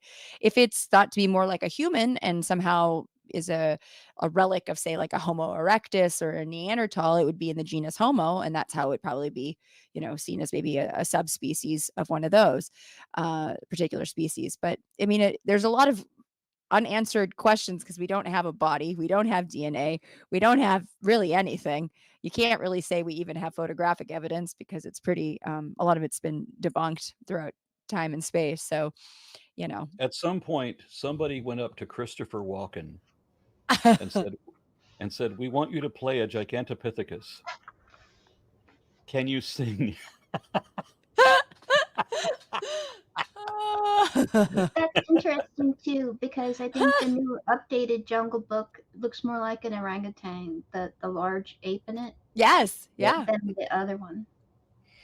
Okay, moving on to the next comment. Yeah, no, I love that they included that. They Sorry. updated. Yeah. Astroporti says, Mhm. is there a relevant difference between sociology / anthropology / primatology? Also, what are some current projects of yours related to those fields, if any? Okay, great. So, yeah, sociology and anthropology is just the study of humans, and that includes the four fields of anthropology, which would be cultural anthropology, the study of human cultures across the world; archaeology, the study of past cultures across the world, usually looking at material goods like artifacts or architecture. There's also biological anthropology, which includes primatology, genetics, population genetics, paleoanthropology, forensics, and then the redheaded stepchild of anthropology, linguistics, the study of language. Sociology is more about the actual inner workings of human behavior and culture. And then when it comes to primatology, it's the study of non-human primates or monkeys and apes, which is what I studied. And more specifically, I studied spider monkeys. So that kind of explains, that. And primatology also could include, again, a lot of aspects within biological anthropology. There's people that do genetics and primatology. They do paleo primatology. There's paleoanthropology, which is the study of human origins, like a lot of the skulls we're talking about, like Paranthropus boisei or Australopithecus afarensis, africanus. That would be part of the biological anthropology. As far as what I'm doing right now, I'm working on a podcast called Science for Social Change. I'll be releasing that soon, and that's actually talking to different scientists about their research and how it directly affects current social issues, and basically how the science and the humans doing the science are kind of bringing about positive social change. And that could be anything from talking about, I interview a good friend who runs a cadaver lab at a med school. And what does it mean to source human remains ethically? I talked to actually one woman who I think, Aaron, you'd appreciate this. I interviewed a woman named Isis Dwyer, who is doing her PhD research looking at African diaspora populations and their skulls, and looking for different landmarks on skulls of those populations, because a lot of the sort of documented ways of determining skulls of African Americans is from one population, not ethically sourced, and that's it. So she's looking at how you can look at different skulls and get a better idea of how to pinpoint where they might have been from, and that helps when it comes to say if you find a body and you want to find, it's a Jane Doe or a John Doe, and you want to find where they could have been from. This will help them determine that. So, and then I even interview some folks about the domestication of dogs and how that might have actually helped humans survive and outcompete Neanderthals, and how that actually applies to modern day behavior now in humans and in dogs. So that's one of the projects I'm working on. And I'm also going to be doing more live streaming in the future. Peter and I are talking, and he's going to help me out with some stuff coming up. I'll probably be calling it Behold Natalia, but doing more weekly conversations with scientists and comedians too about the science and the animals they love, because I think it's really important, especially now more than ever, to talk about things that get us excited about saving the environment, or at least preserving what we've got. And especially with climate change, talking to folks about real obvious examples of climate change or evolution to hopefully convince those folks that might be hesitant to believe that climate change or even evolution is real. A lot more people believe in Bigfoot than they do in human evolution in this country. I feel like This textbook run in Texas, they eliminated several textbooks for bringing up climate change. But conversely, in some parts, some farmers are allies in this because they can see that the climate is changing rapidly. Like they're flooding more than they used to, and they know, and it's something that's immediately useful yeah. for people to know about in Yeah. order to address it. It can be uncomfortable because obviously it means we all have to make personal changes we don't want to have to make, but it also can financially benefit folks if they just like listen for a second. You know, when I did my field work, I studied spider monkeys in rural Panama, and the landowners there, because they need to make money, cut down a lot of the forest in the area. It's the most heavily deforested area in Panama, and it's also one of the last tropical dry forests in Central America. But they cut down their forest to graze cattle because it was a way to make ends meet. And unfortunately, over time, it causes desertification because the wind comes in, you get wind disturbance. The forest actually helps keep in moisture, so it dries it out over time. So by explaining this to the landowners and the benefits of reforestation, not only for like you can do shade grown crops, you can whether it's have opportunities for ecotourism, because that's something that's happening now. Where I did field work, they have some of the best surfing there. So people come and it's like they can offer horseback riding, hikes and things, and make a lot of money from tourists doing that rather than, cattle, right? So just offering them opportunities and showing them the financial benefits. Because at the end of the day, we all have to, have food on the table. I want to meet that dog. Who is that dog? That is Falcor. Oh, that's Falcor. I love him. I remember meeting him. I dated a guy years ago who had a white Pyrenees named Falcor. I don't know if I told you that, but that's why I was like, that's crazy. That's wild. Whenever you see him, he looks like Falcor in the movie. He has that big smile like Falcor and everything. Yeah. If I'm ever in Dallas, I'm going to come hang out with Falcor. Your 75 snakes. All right. I'm going to read a couple more comments. Yeah. Matt White says, Natalia, can you confirm for our size, humans have the longest lifespan, albeit whales, tortoises, and lobsters exceed even ours? For non-human or for primates? Yes. Does it mean for primates or? Yeah, well, I don't. We do have a longer lifespan, but it's not by as much as people might think. Yeah, because chimps can live a very long time. They can, in captivity, I believe cheetah lived to be like 75. Was it cheetah? Yeah. And then you said cheetah, and I was thinking of Tarzan's chimpanzee. Was it? Well, no, because wait, no, it's cheetah. Was his name cheetah? Isn't that cheetah is Tarzan's chimpanzee? Yeah. Or wait, maybe hold on. There was a chimp, and then there was the humanzee Oliver. Mm-hmm. He was in San Antonio. He was in a primate sanctuary there, and unfortunately, apparently, I was not famous enough to have cred. I contacted the sanctuary where he was living when he was alive, and I said, I want to come down. I want to do a video. I would love to be able to meet him. But they just thought I'm some weirdo from the internet or whatever, and they don't realize that I understand animals and anthropology, and that I'm not going to, I'm not going to be abusing this animal or the privilege of being able to visit. But we're not open to the public. I'm not the public. Yeah. I'm calling you. The public doesn't call you and say, "Hey, can we have express permission to come down and do a short video highlighting to tell this one guy's story?" Yeah. Right. And that's the way I'm looking at it. Yeah. But they didn't know that they didn't know anything about me, and they weren't going to figure it out. So Oh God, that's he he's dead now, but this was 10, 15 years ago, and he was still alive at that time. yeah. I think So he lived about 80, or cheetah at least. Yeah, he's thought to be 80 years old, and this was in 2011. So they yeah, can when we live very spoke long. before, I didn't tell you this, but my father had a pet spider monkey.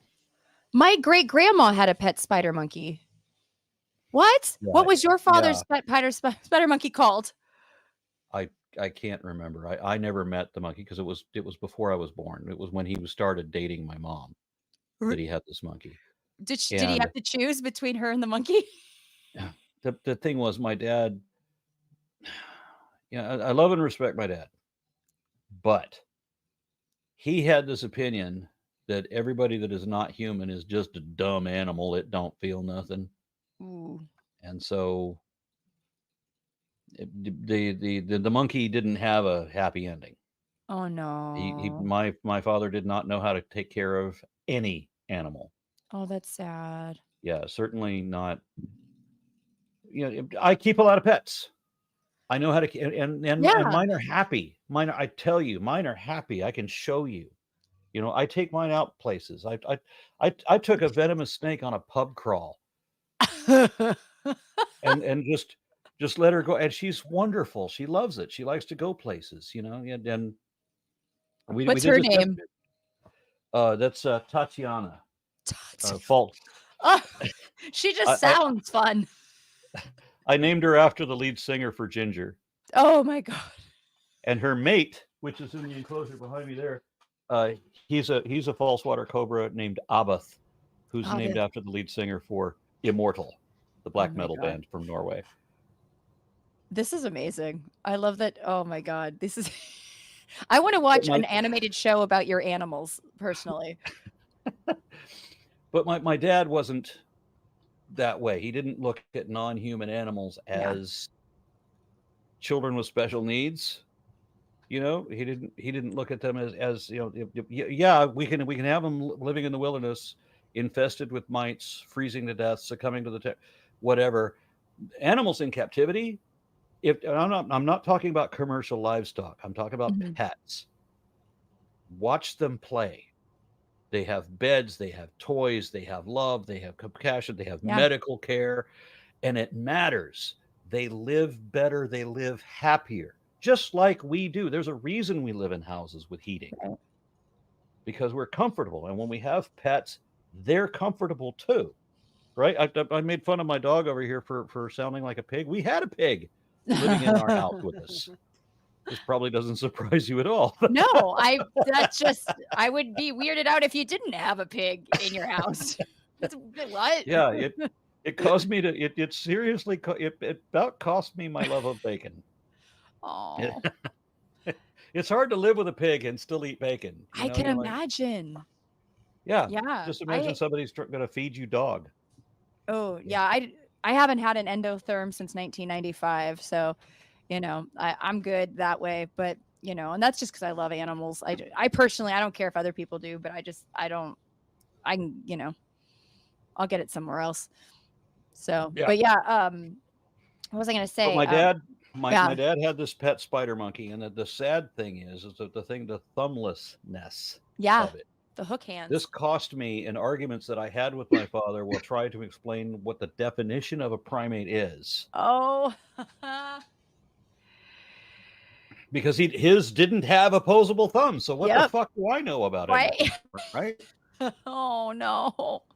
Well, it's not a well-known fact. I remember when I taught biological anthropology, because it's what I studied, I'd really drill home what are some cool things about spider monkeys. One, they've got, little hook hands. Two, they have a prehensile tail. I talked about the hypertrophied clitoris of spider monkeys, and the fact that they lack a baculum.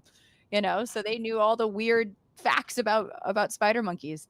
My great grandmother, who was Scottish and came from Scotland, worked with she worked for Lionel Barrymore. She was Irene Barrymore's nurse. And I know it's More kind of wild. importantly, Drew Barrymore's grandfather. No, great uncle. Her Great uncle. Oh, I'm grandfather sorry. is John. No, it's okay. They're a dynasty, right? There's Ethel, John, and Lionel. And Lionel was the one that my great grandma worked for. John Barrymore Mhm. is. Gotcha. Yeah, and so some I don't even know which I have to ask my dad again. It was like Tallulah Bankhead. Some actress gave my great grandmother, a spider monkey, and my grandmother would tell me stories. She hated it. My grandmother hated this monkey, and she goes, I asked her, I was like, "What was its name?" And she goes, "Its name was Scratch, but we should have called it Bite." My grandma was very funny. But Yeah, yeah. my dad's complaint with his spider monkey was that it got violent, which they do, and this is part of adulthood. This is also part of personal agency. Yeah. My dad didn't understand that humans are. He thought that animals were God created biological machines that just are programmed to act as if they feel pain and terror. What the fuck is it? I don't have words. That's a real interesting leap. I don't understand. Some animals are probably better in captivity than others. Yeah, we're With gonna dogs, pretend. Well, depends on who's keeping them. Yeah. dogs have been adapting to living with us for thousands of years. Oh yeah, So that's why 30,000 years. they you do know. well. But maybe a lot of the United States, the pet monkeys are illegal. Yeah, there's now and it's a great point. So there was a big When I was a push. kid, you could buy a chimpanzee here in Dallas. You could buy a chimpanzee at the pawn store. I'm surprised it wasn't the Pan store. Sorry. I want to be. I want to. I often tell my daughter, you know what the difference between dad jokes and mom jokes are? Dad jokes are funny. Oh wow! Oh, Dad that jokes is. are funny to dad. See how he's laughing at his jokes right See, now? yeah, right. Before I Dear make things Lord. any worse, let me read Yes, another comment. sure. Jared Boyd offers $5 and says Homo sapiens are categorically omnivorous, our Mhm. evolved niche in the ecosystem. Was Homo that a sapiens are. The question mark has thrown me off. Thus, an omnivorous lifestyle is moral in some sense. Thoughts? I'll let you go first. I wouldn't moral? I don't know if more like moral as MORAL, like a moral. I mean, no. Here's my quandary. It is a I would, hell of a lot easier to be omnivorous than it is to be vegetarian. it in It's some yes, yeah.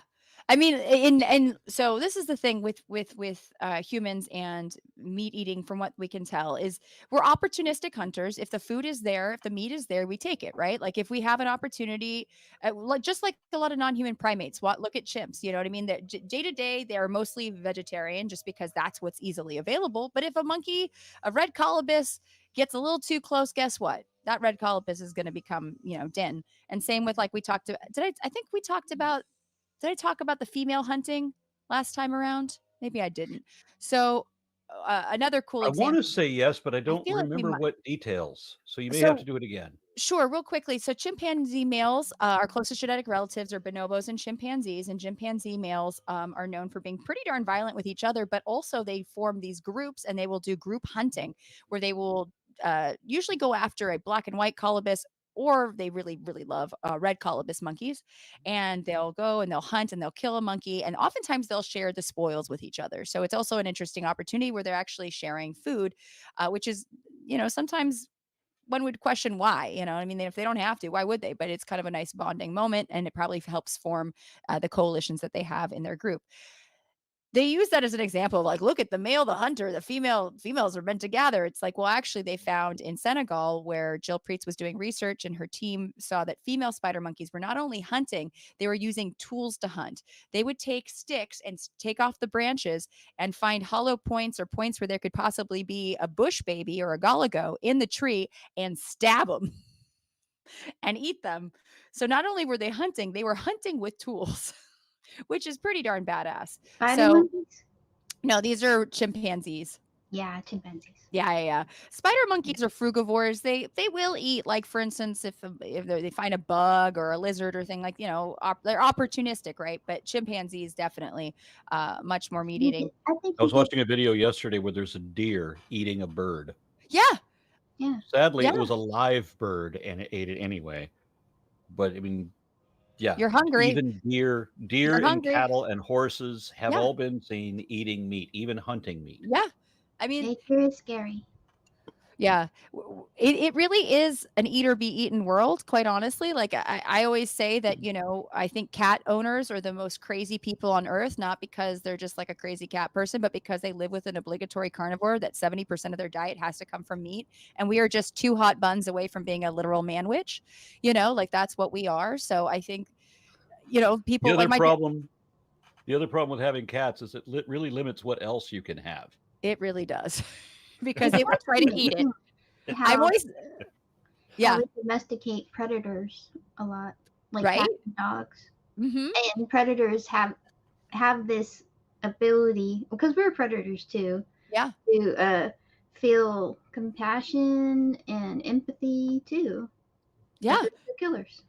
They still can kill. Yeah, because it comes down to survival. And back to just humans and meat eating. I think we talked about this a little bit last time about what caused encephalization, and this idea that a big brain like we have as Homo sapiens, that we know that we walked first, we became bipedal first, our hominin ancestors, and then we had the big jump in brain growth. And a lot of that has to do with calorie intake, because brains are very expensive to fuel. And so it would make sense, it would behoove us to have more calories to build this bigger brain. And that could have been eating meat, but also probably on top of it, access to fire, which, and the use of fire to be able to cook things that are either higher in starch or meats that might not have been the most palatable if they weren't cooked, right? And also kill off any sort of diseases in them, that could get us sick. So again, and also one of the other things a friend of mine wrote a book called Edible Insects. Her name's Dr. Julie Lesnick, really funny anthropologist, but she has done research about how eating insects probably helped a lot in human evolution, because 2 billion people in the world now eat insects. It's only really, the Western world that's like, not even the Western world, because, we eat them in Mexico, so it's like in different parts of Central and South America, but different cultures kind of turn their nose up to eating insects, but they're very nutritious. They have a good deal of protein and fat too. So actually, when I hosted Bigfoot Bounty, one of the contestants brought on ant eggs, and I actually tried ant eggs on camera for the first time, and it was kind of like eating smelt eggs, like if you have sushi.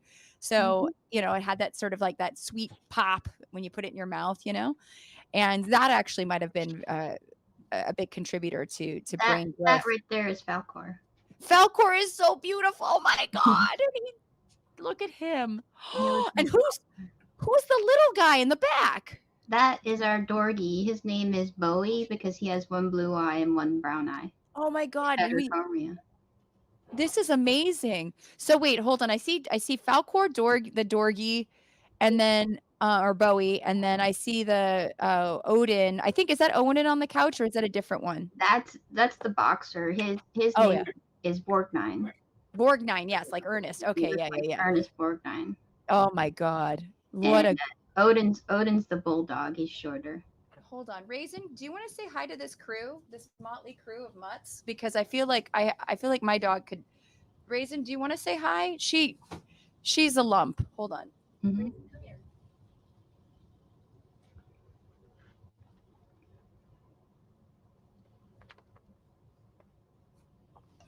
Okay. Dear Lord. And then I have more comments I have to read. Oh, look at that. And this is Raisin. She looks like Karen, and she wants to talk to your manager because now she's a blonde. This dog has 0 bones, as seen here. Look at her. She's a love muffin. Like, look at this creature. I don't even understand it. I don't even know what's happening. I like dogs that are mostly furniture. She really is. Okay. And then now she's doing the Heisman move where she goes like this. No, Mom, I don't want the love. Oh, and now there she goes. What do you have to say for yourself, Raisin? Yeah, Raisin, what do you have to say? Well, this is what selective breeding can do to a wolf. This is this is this is one of the oldest breeds out there. About 400 BC is when they started being bred in China to be little clowns for the elite. And she is, but unfortunately, like if you look at pictures of pugs about 150 years ago, they actually have a snoot, as you see there, or you kind of can see she has no profile, like no nose. It's so cruel. So now she sounds. I feel bad, but I love the brachiocephalic dogs. I have a boxer and a bulldog. Yeah, right. I know the smush face But- animals are so good. We didn't buy them from breeders, though. We rescued Yeah. them. So Yeah. Right. I have, and every one Yes. of ours is a rescue. Good. Every yes. one of ours has a story This one is of too. how we came to them. So TC the Unbeliever says, "Aren't I love this one? This is one I found in the chat myself and had to include it."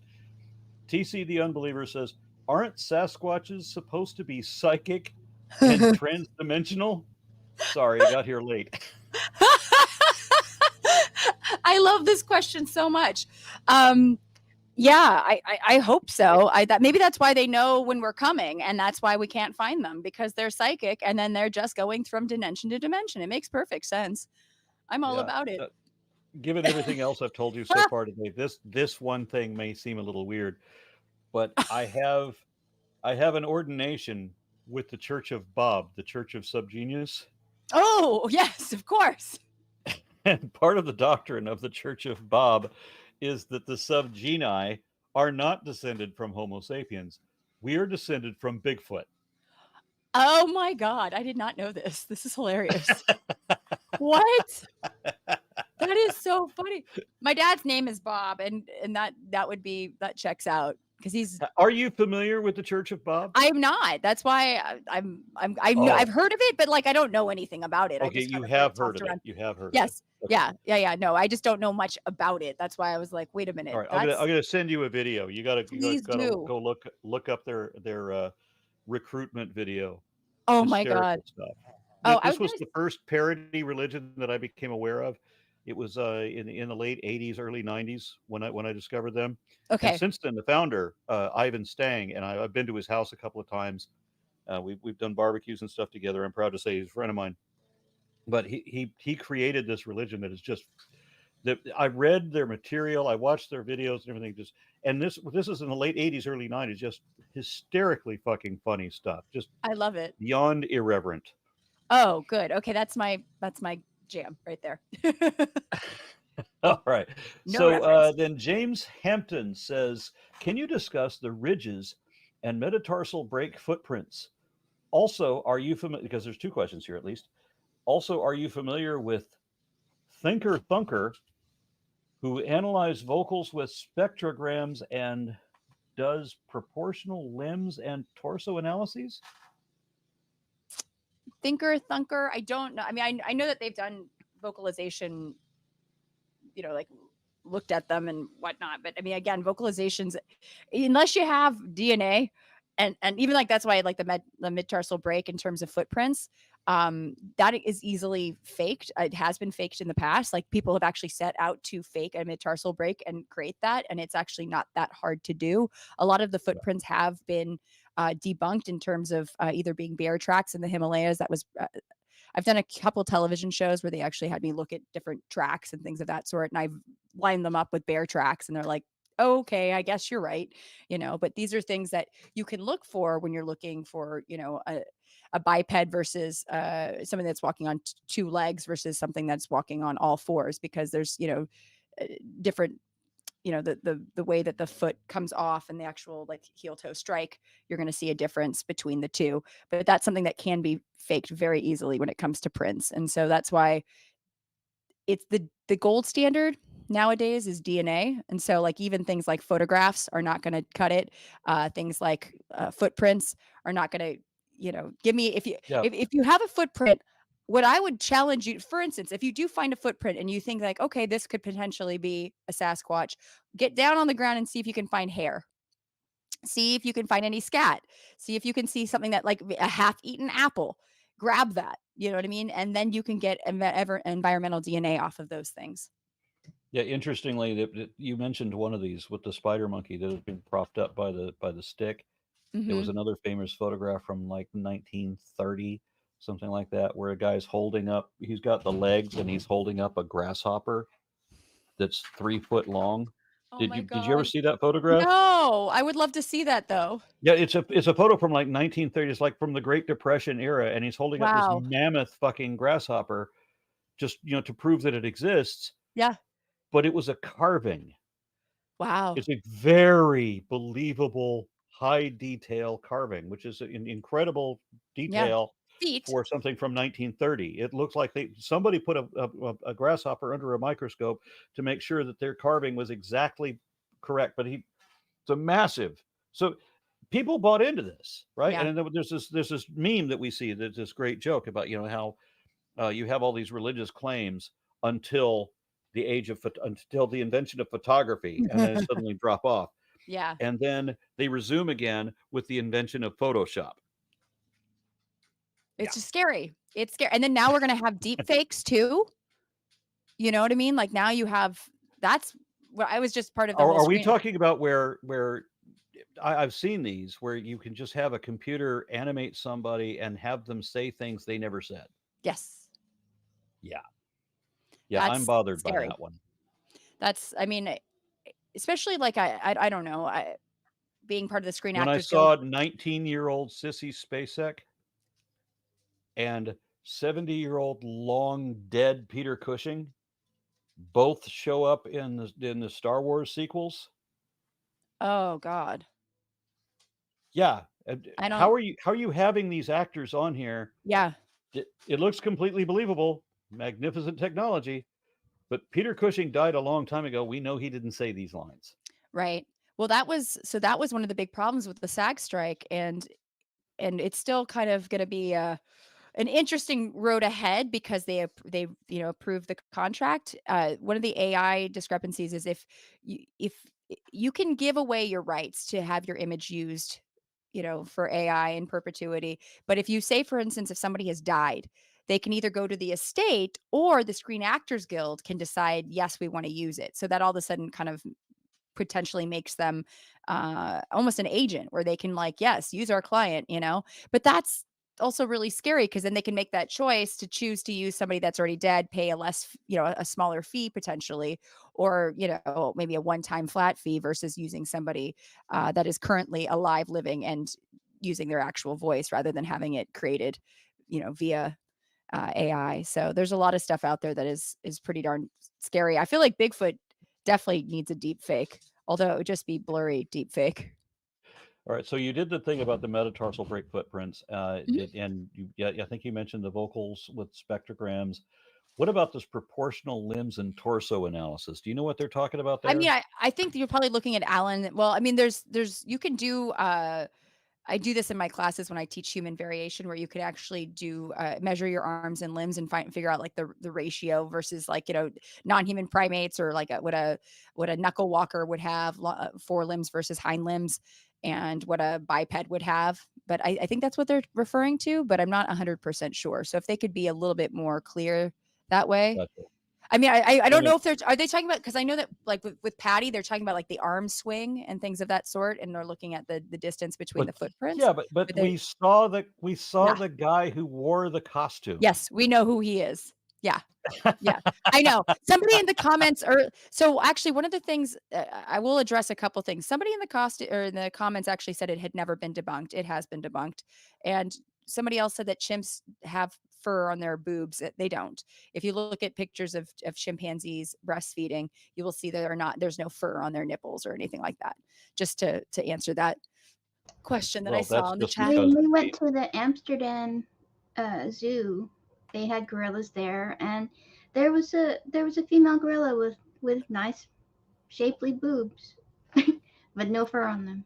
Yeah, Anecdotally confirming. yeah, thank you. Yeah, I mean, they can get fur around, like if it's I think one of the complaints I got from one of the hosts of a Bigfoot show, a big Bigfoot show that called me a ditz or something, was like, they could have evolved to have fur on their boobs because they live in the cold neighbor area and this and that. And I'm like, well, yes and no. You still have bare nipples, right? Like there was not, that was just fur. That was just straight up fur. You would see kind of a gradient, and then that doesn't even address the fact that they don't move. They're also up here. No boobs are up here unless you're like just getting them, especially that big. You know what I mean? They still fall. Like that's how that works. That's gravity. So Okay. yeah. Then James Hampton says, what evidence do you find convincing in Bigfoot? Is there anything? I know my answer already. Yeah, no. There hasn't been anything convincing. I would really have to see again DNA evidence. That would be the thing. So Yeah, to add to that, look at all the evidence we have, just all of it. Faked photographs, a guy walking in a costume, a handful of lies, bear hair, bison dung or bison blood, that sort of thing, and a handful of mistaken humans. Myself as an example, that's been brought up more than once because somebody got on the news to I say love that it. he had encountered Bigfoot, and they got this redneck hillbilly weirdo who was talking about he had such beautiful hair, and somebody took a clip of that news story and then showed Yeah. me as I'm fluffing my hair and did Right. it in slow motion just to make fun of me for being Bigfoot. So that's the extent Yeah. of our evidence. We have, I want to believe in Bigfoot. Yes. That's it. And Mhm. that's all. Yeah.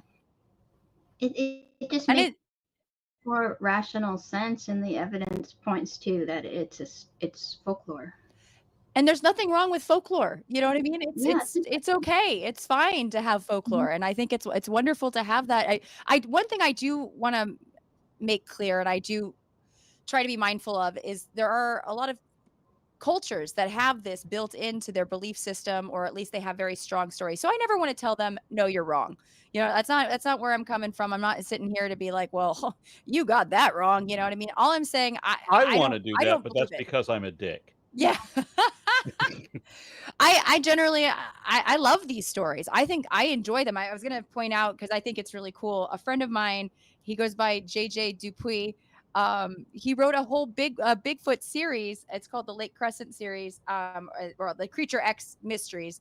But the main character is based on, it's named Reagan, so it's based on the show that I had done, but different, right?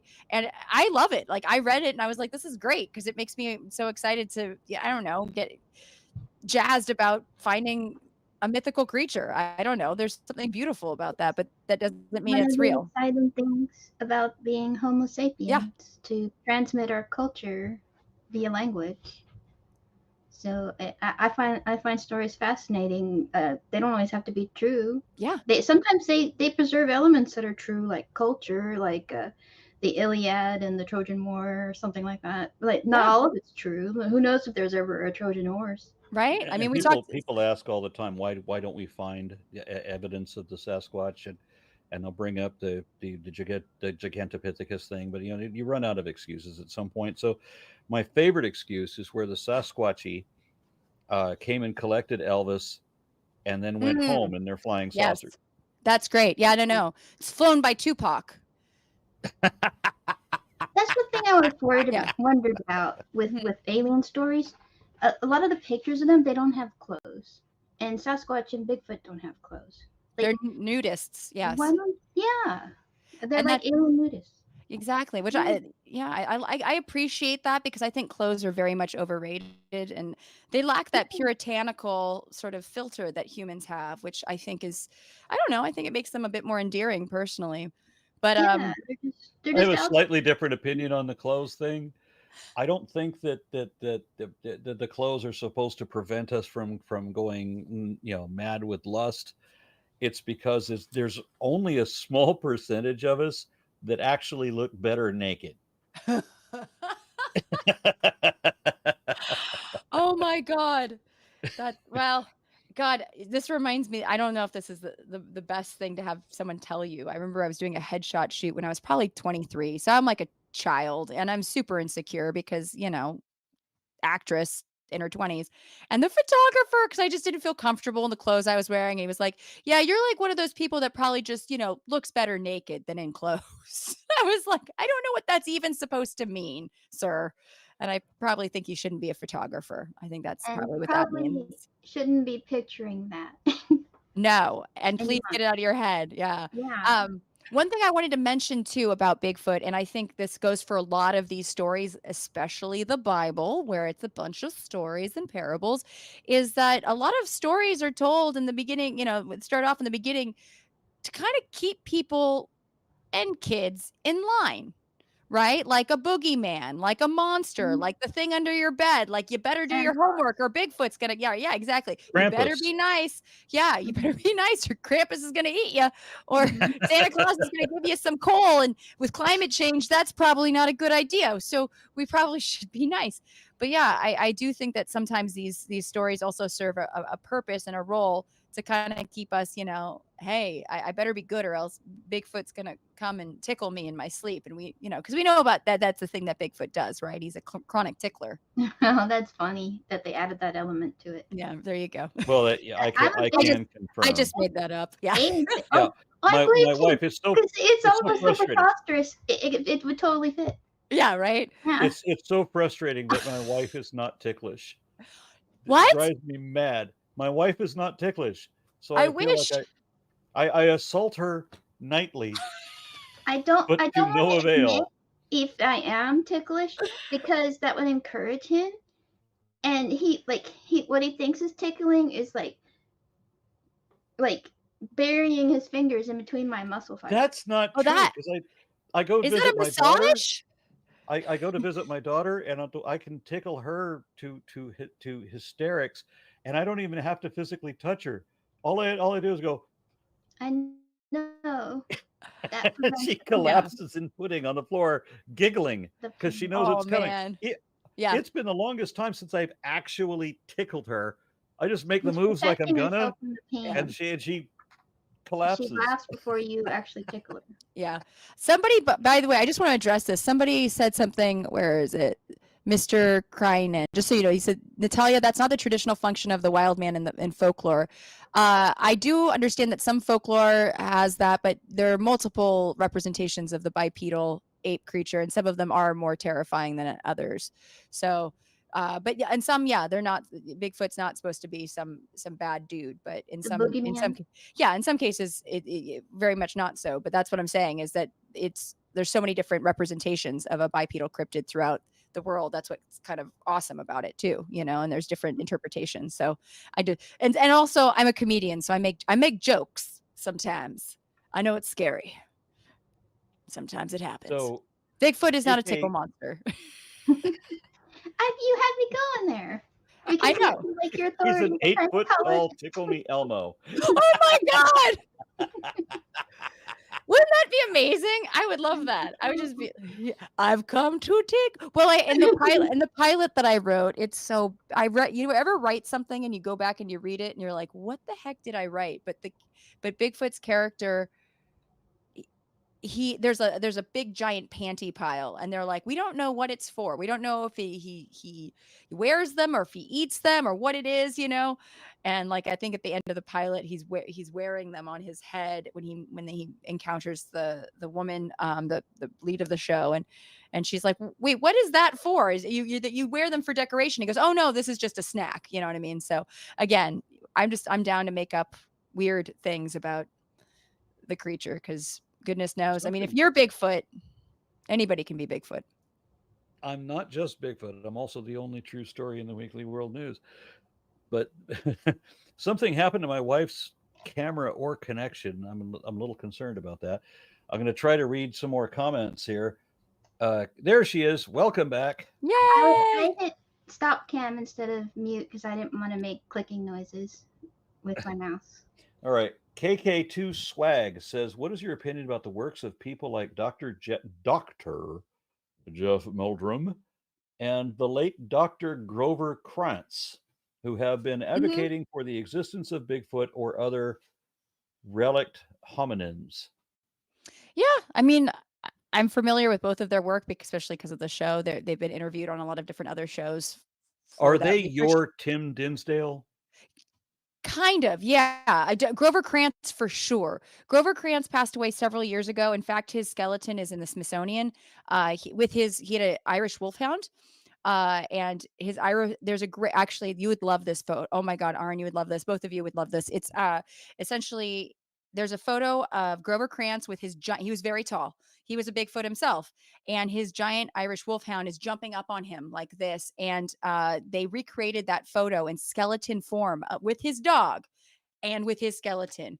And also, I believe the dog's baculum is in the skeleton as well, which is hilarious. But yeah, I mean, he was a big advocate for Bigfoot, always looking at prints, giving kind of wanting to give a fair shake to these sightings and ideas. Also, I want to point out, who's also a big Bigfoot believer. I don't know how much she believes in Bigfoot, but she's definitely a fan of Bigfoot. Is Jane Goodall. Jane Goodall actually really loves Bigfoot. So when I've met her a few times, I always wear a Bigfoot pendant because she is a big, yeah, I'm wearing a Bigfoot pendant. Or if you can see, there we go. But yes, Andy, you right. worked with Neil deGrasse Tyson. Yes. I met him once. I met Bill Nye twice. No big deal either time. They could give a shit less about who I am. But then you met Jane Goodall. Yes. Yeah, I've worked with her, or well, I met her a couple times, and then I got to interview her on. If you're familiar with John Fugelsang, I used to be a regular co-host for him on his Sirius XM show, and he had her on, and he was like, "We got to have you on too, because I would love you to ask some questions." Which was, are you being draped in a cat right now? Is that what's happening? It's a void. Oh my God, that's so cool. Oh, it's a boa. I thought it was a cat. I was like, this is getting cooler and cooler. No, it is a cat. Oh, it is a cat. Oh, you don't know? Okay, this is I fell for it this time. When she said it's a boa, I freaked out. I went, which boa? Right, exactly. Oh my Yeah, God. we just put our We boas have You've just free roam. we have one boa, and it's right behind her. Oh, But I really? won't bring it on camera again because the last time I put it around my neck, and it decided to constrict because this is not one that we raised. We bought it as an adult, Yeah. and it decided that it wanted to turn my lights out. Yeah. So I was on a podcast, and suddenly my voice is like this. I'm like, okay, I got an issue here. Yeah, right? Dear Lord. Oh my God. Wow. Yeah, it was a thin-bodied boa, but it was 6'8", and so it was still a bit of an issue to get it off of around my neck. We don't need that to happen. That's not good. We don't no. That's like a little rote. You know what I mean? Like that. Oh man. Yeah, I don't know. I don't know if I told this story, but I did almost choke to death eating a piece of sushi years ago, and like I had to get the Heimlich maneuver done twice on me. So one of the worst feelings in the world was with being without air for, dare I say, I don't know, maybe 2 minutes. It was pretty scary, but yeah, that's not fun. Who is that? Which one's that? That one's Borgnine. Hi, Borgnine. I can't see the face. Oh, now I kind of see. Oh, oh, that is a good boy. Oh. Those scrunchy, soft cheeks. Oh, he's got so squishable face. That is a good It's malleable very cool. creature. Yes. Do they sleep in the bed with you? No. Okay. I was gonna say that would be a lot. Yeah. No, 75 Falkor. pythons. Falkor does? Oh no. Falkor sleeps. Yeah, Under he the bed. used to sleep in the bed with us, but he's too fucking big, and He just and he likes to stretches out. push everybody else off the mattress until he owns it. Oh So my he's God. not allowed. If one of us is taking a nap, he can be up there. But if both of us in the bed, he has to get off. Yeah. That's a lot of dog. Mhm. I mean, the pug likes to get between, like we start off with the pug on either side of us, and then she somehow snakes her way in. She's like a little python herself and Mhm. gets right between us, and then Mhm. but she always likes to have ass to face. So I'll like try to spoon her with her face It's a to me. compliment. Yeah, and she turns around and she puts her ass right there. Yeah, she shared that with you. That's how dogs bond. That is really true. Yeah, the information superhighway of the dog world Yeah. is the butthole. I got to read some more comments It's here. like the World Wide Web. Mhm. Sorry. Yeah, I got to read some more comments. So Yes. this is Hive Sci, and this is somebody that worked with me on one of my phylogeny videos. We were researching together because the Hive Sci, she does what is it? It's not etymology. The study of insects. All into the Entomology. inverts. Yes, and Entomology. Yeah. so I was doing a phylogeny on arachnids, spiders. And so I needed help with that because it was an unfamiliar field, and so she lent her expertise for that series, which ended up being 4 episodes because there was so much there. Oh my But God, that's anyway, great. her question: do we think that the Yeti is Rhinopithecus betty discovered in the 90s? I don't. I mean, I don't think so. I have never heard of Rhinopithecus. I know. Well, Rhinopithecus. There's the snub-nosed monkeys. But there are You're talking Pithecus. about the colobus monkeys? So no, Rhinopithecus are the snub-nose.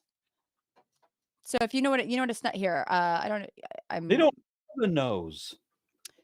because I'm looking. What did she say was the species name? So Rhinopithecus is a genus, which is the snub-nose. But yeah, Bayeti? Is that what she Yeah. said? I'm embarrassed. I was not. I mean, I've seen these before, but I didn't Yeah. know them by their Latin name. This is bizarre because this is what a Mhm. primate has no nose. Yeah, it's literally just two. It looks like a skull. Two little. Yeah, complain all you want about how big your nose is. You're better off with one than not.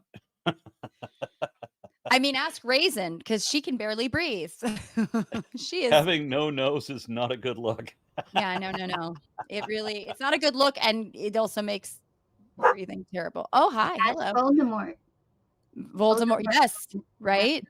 Right. But as far as the question goes, I have not heard that theory. As far as Yeti, usually what's tossed around is Gigantopithecus, which was found in Asia and Southeast Asia as a large Miocene ape, and they lived a couple million years ago till roughly I think 300,000 is the new. They right now, Gigantopithecus has changed a lot since I even started talking about it or learning about it. There used to be 3 species, now it's just 1, but that's usually what is associated with folks that believe in the Yeti. But I've not I heard the like the Rhinopithecus. theory. I like the theory that the Yeti is the abominable snowman, Yeah. and as we learned by Rankin Bass, the bumbles bounce. I have an abominable hat. I think it's in the car. I couldn't find it beforehand, but I wanted to be an abdominable snowman for Halloween one year.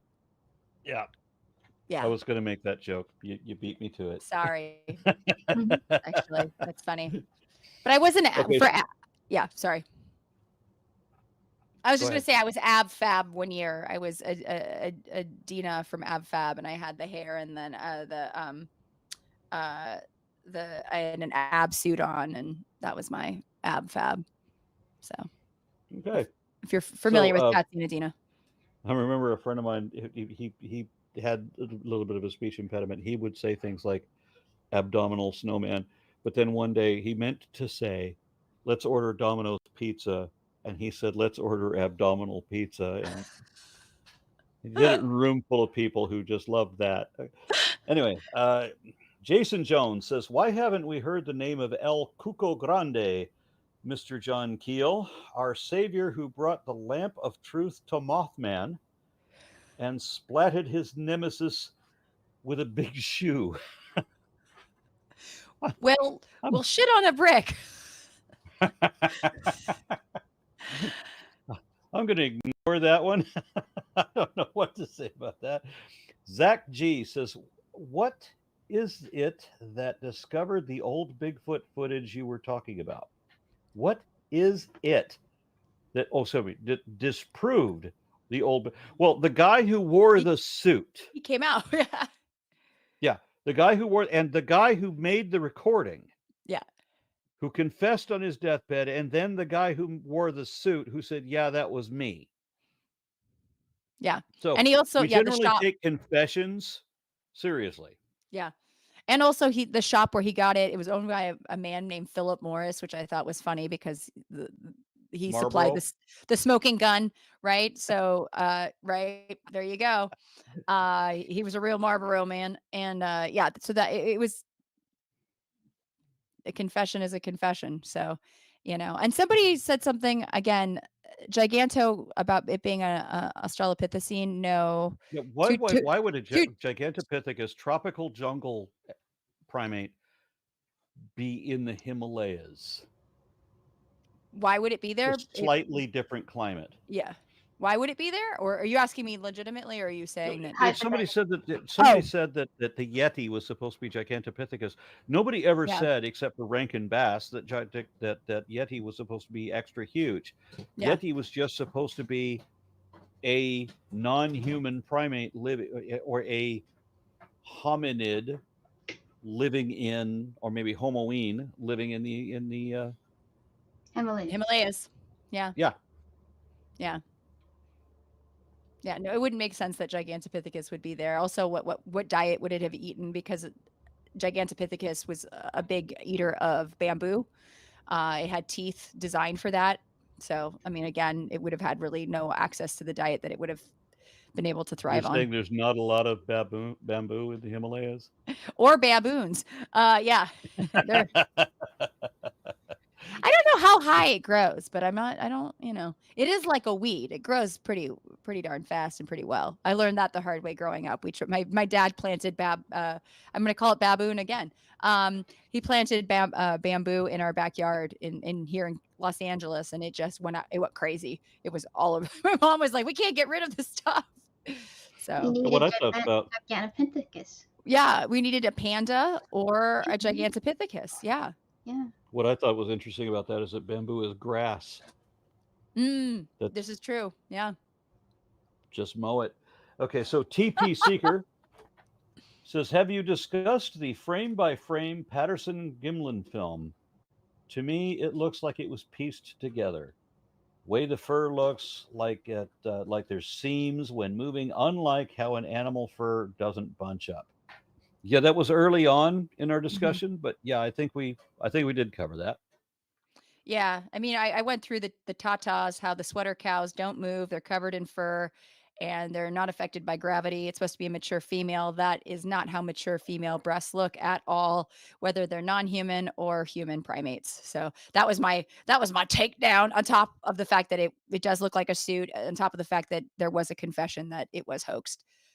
So Yeah. yeah.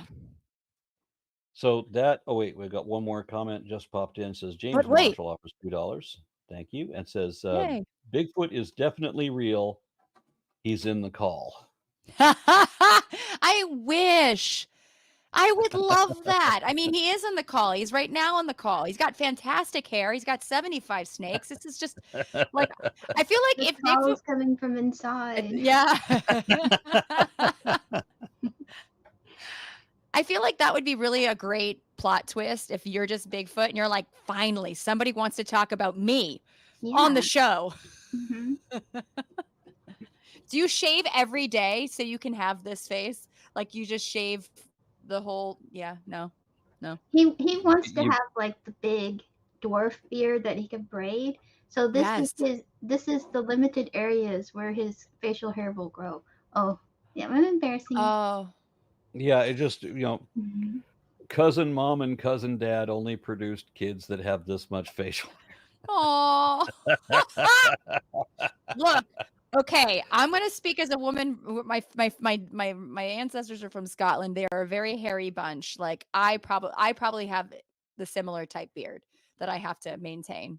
Just to be quite honest, I've had laser hair removal done on all parts of my body because I'm not Sasquatch. I was Sasquatch. Yes, I said it. It happened. We did that. So, but yeah, Hey, I remember living through the 70s. hey, right? Au naturel, baby. Yeah. Excuse me. Do you have a cat in your panties? Ah! That's just P22. It's where he's been hanging out. Yeah. Okay, so that was the last comment. And we've been on this for 2 hours, and this has been a bucket of chuckles, but we're going to have Yes. to bring it to a close at some point. I want to remind everybody we have another conversation with this same guest tomorrow at Yeah. 4 Eastern, 3 Central, and we're Yes. going to be talking about anti-intellectualism. I'm really looking forward to that conversation. Me too. I suspect we may get political. I missed the opportunity for a cougar joke. Oh, damn it. 22. Yes, I know. My cougar panties. I do know my joke. It's terrible. I say that I'll be 45 in March, and which puts me into cougar territory. But I like to identify as a puma. As anytime I get asked out by somebody who refers to Nirvana as classic rock, I poo my pants just a little bit. So that is my. I know it's terrible. It's terrible. Are pumas leopards? No, pumas are actually mountain lions. They're cougars. You know what? I Mhm. just got confused there. Okay, Thank you. It's okay. Yeah, no worries. No, no. leopards are Panthera oncus, Mhm. and pumas are, oh my god, I can't remember the genus name, but they're Hold on one actually second. they're not panthers, they're felids. Yeah, they're more closely related to a house cat than they are to the other big cats. Interesting. Yeah, Yeah. and cheetahs I as would well. say jaguars. Yeah. Or Yes.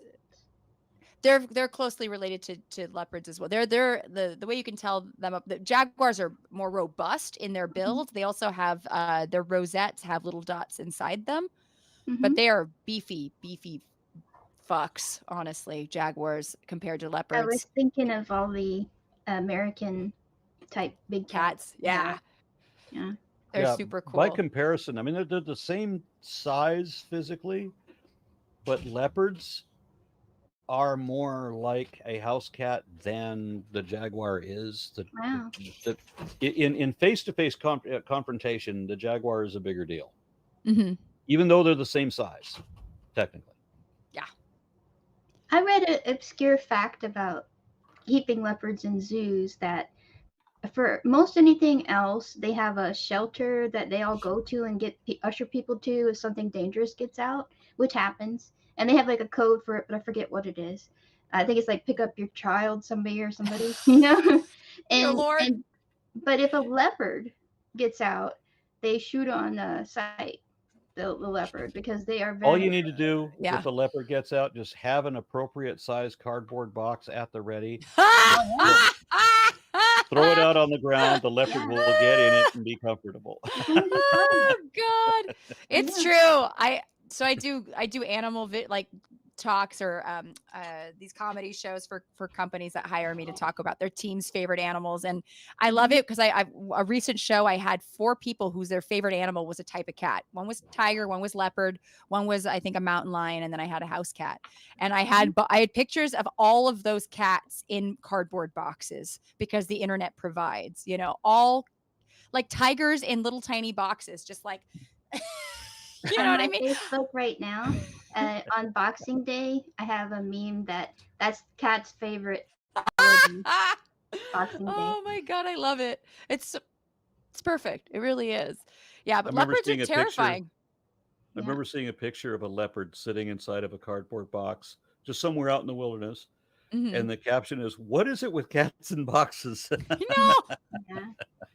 Well, they think it's a psychological. I would talk about the psychology of it, and it's almost like mimicking the womb of feeling safe. It's kind of like how we like weighted blankets. It kind of helps us feel sort of held and taken care of, So it's like or sort of a psychological need to just kind of feel like that comfort of being swaddled in a cardboard box.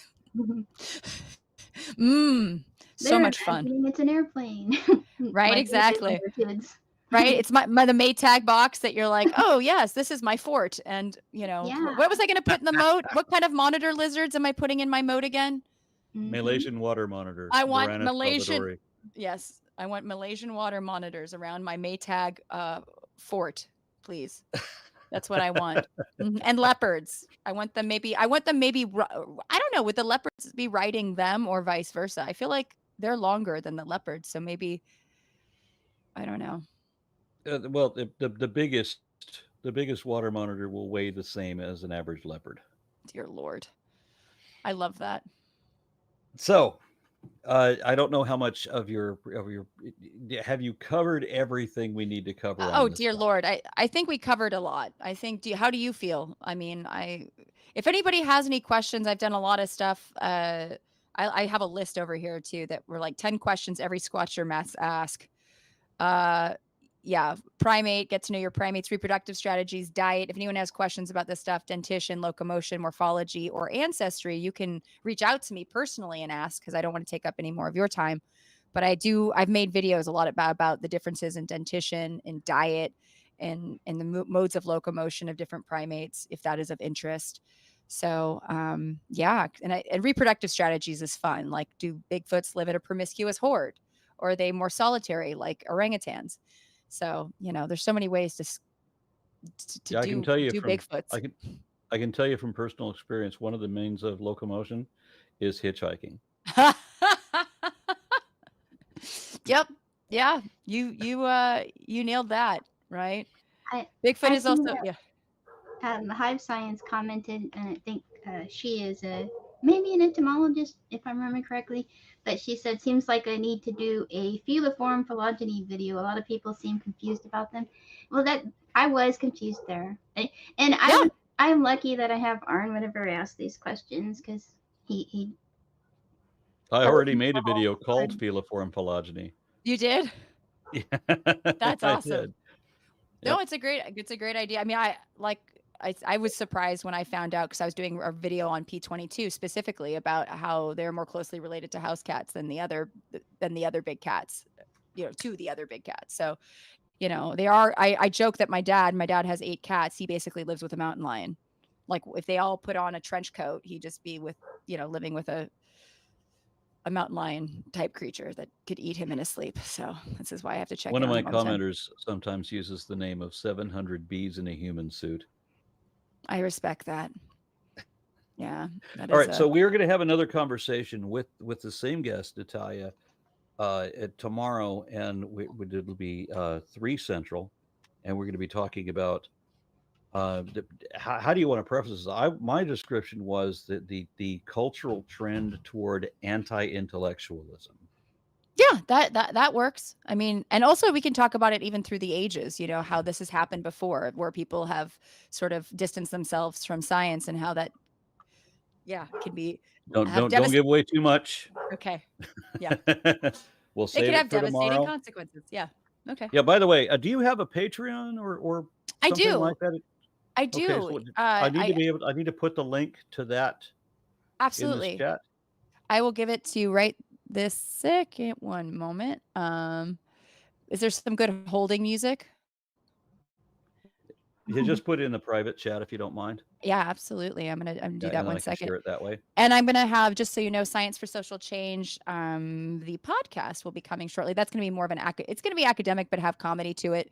But that's gonna be about how science and the scientists doing the science are changing the world, oftentimes for the better.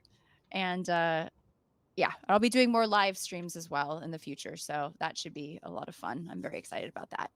And yeah, Okay, I'm gonna put that link for everyone to get there in the chat. I'm also going to edit this video, and as soon as we're no longer live, then it'll be available there. So if you're watching this pre-recorded, then it'll be in the description. And of course, my Patreon, because this is all I do, and I need all the help I can get. That's no joke. This is a struggle. So I just uploaded a video on the phylogeny of whales, and a lot of my patrons want me to do phylogeny videos. But this last one took me 2 whole weeks to put together, wow. half a month for one video. And that video will the science audience, the patrons love it. But as far as what YouTube pays for it for a number of views, I've always noticed that if you just go unscripted and make a rant for 10 minutes, that will get more views than the thing that you've poured all this research and effort into. That's just the way things work on YouTube, Yeah. it seems. But I want to be able to produce the science. I'm personally passionate about phylogeny, so I love to do that. But it does take a lot of damn time. So, hope you enjoy the video that I just Support uploaded him. this morning. Yeah. Please do. Patreon.com/ARONRA. And Natalia's link is already in the chat. And as I said, I'm going to be editing this. So if you're watching it recorded, it'll be in the description. All right. And Natalia. Yeah. It looks like this is the end, but don't miss our next underdog show. Can I say right, one thing? Oh, sorry. Absolutely. Can I plug one thing? I'm hosting and leading a trip to Madagascar this May, and there's some spots left. So if you want to come, it's going to be 9 days. A lot of different national parks we're visiting. Radomafana, which has 12 species of lemur, lots of chameleons, and tons of endemic wildlife in terms of the fossa, the eye, insects, and whatnot. And then we're going to be going to a couple other parks. So come check it out. You can see it on my Patreon. And yeah, if you follow me on Instagram at Natalia13 Reagan, I talk a lot about it there. So come, it'll be fun. Make sure I need the links for that because I know Yes. we're going to open tomorrow's show with that also because I want to plug that again tomorrow. Awesome. Thank you. Make sure I can put that in the description before we even begin. Thank you very much, everyone. Thank you, Natalia. Thank you. We'll see you tomorrow.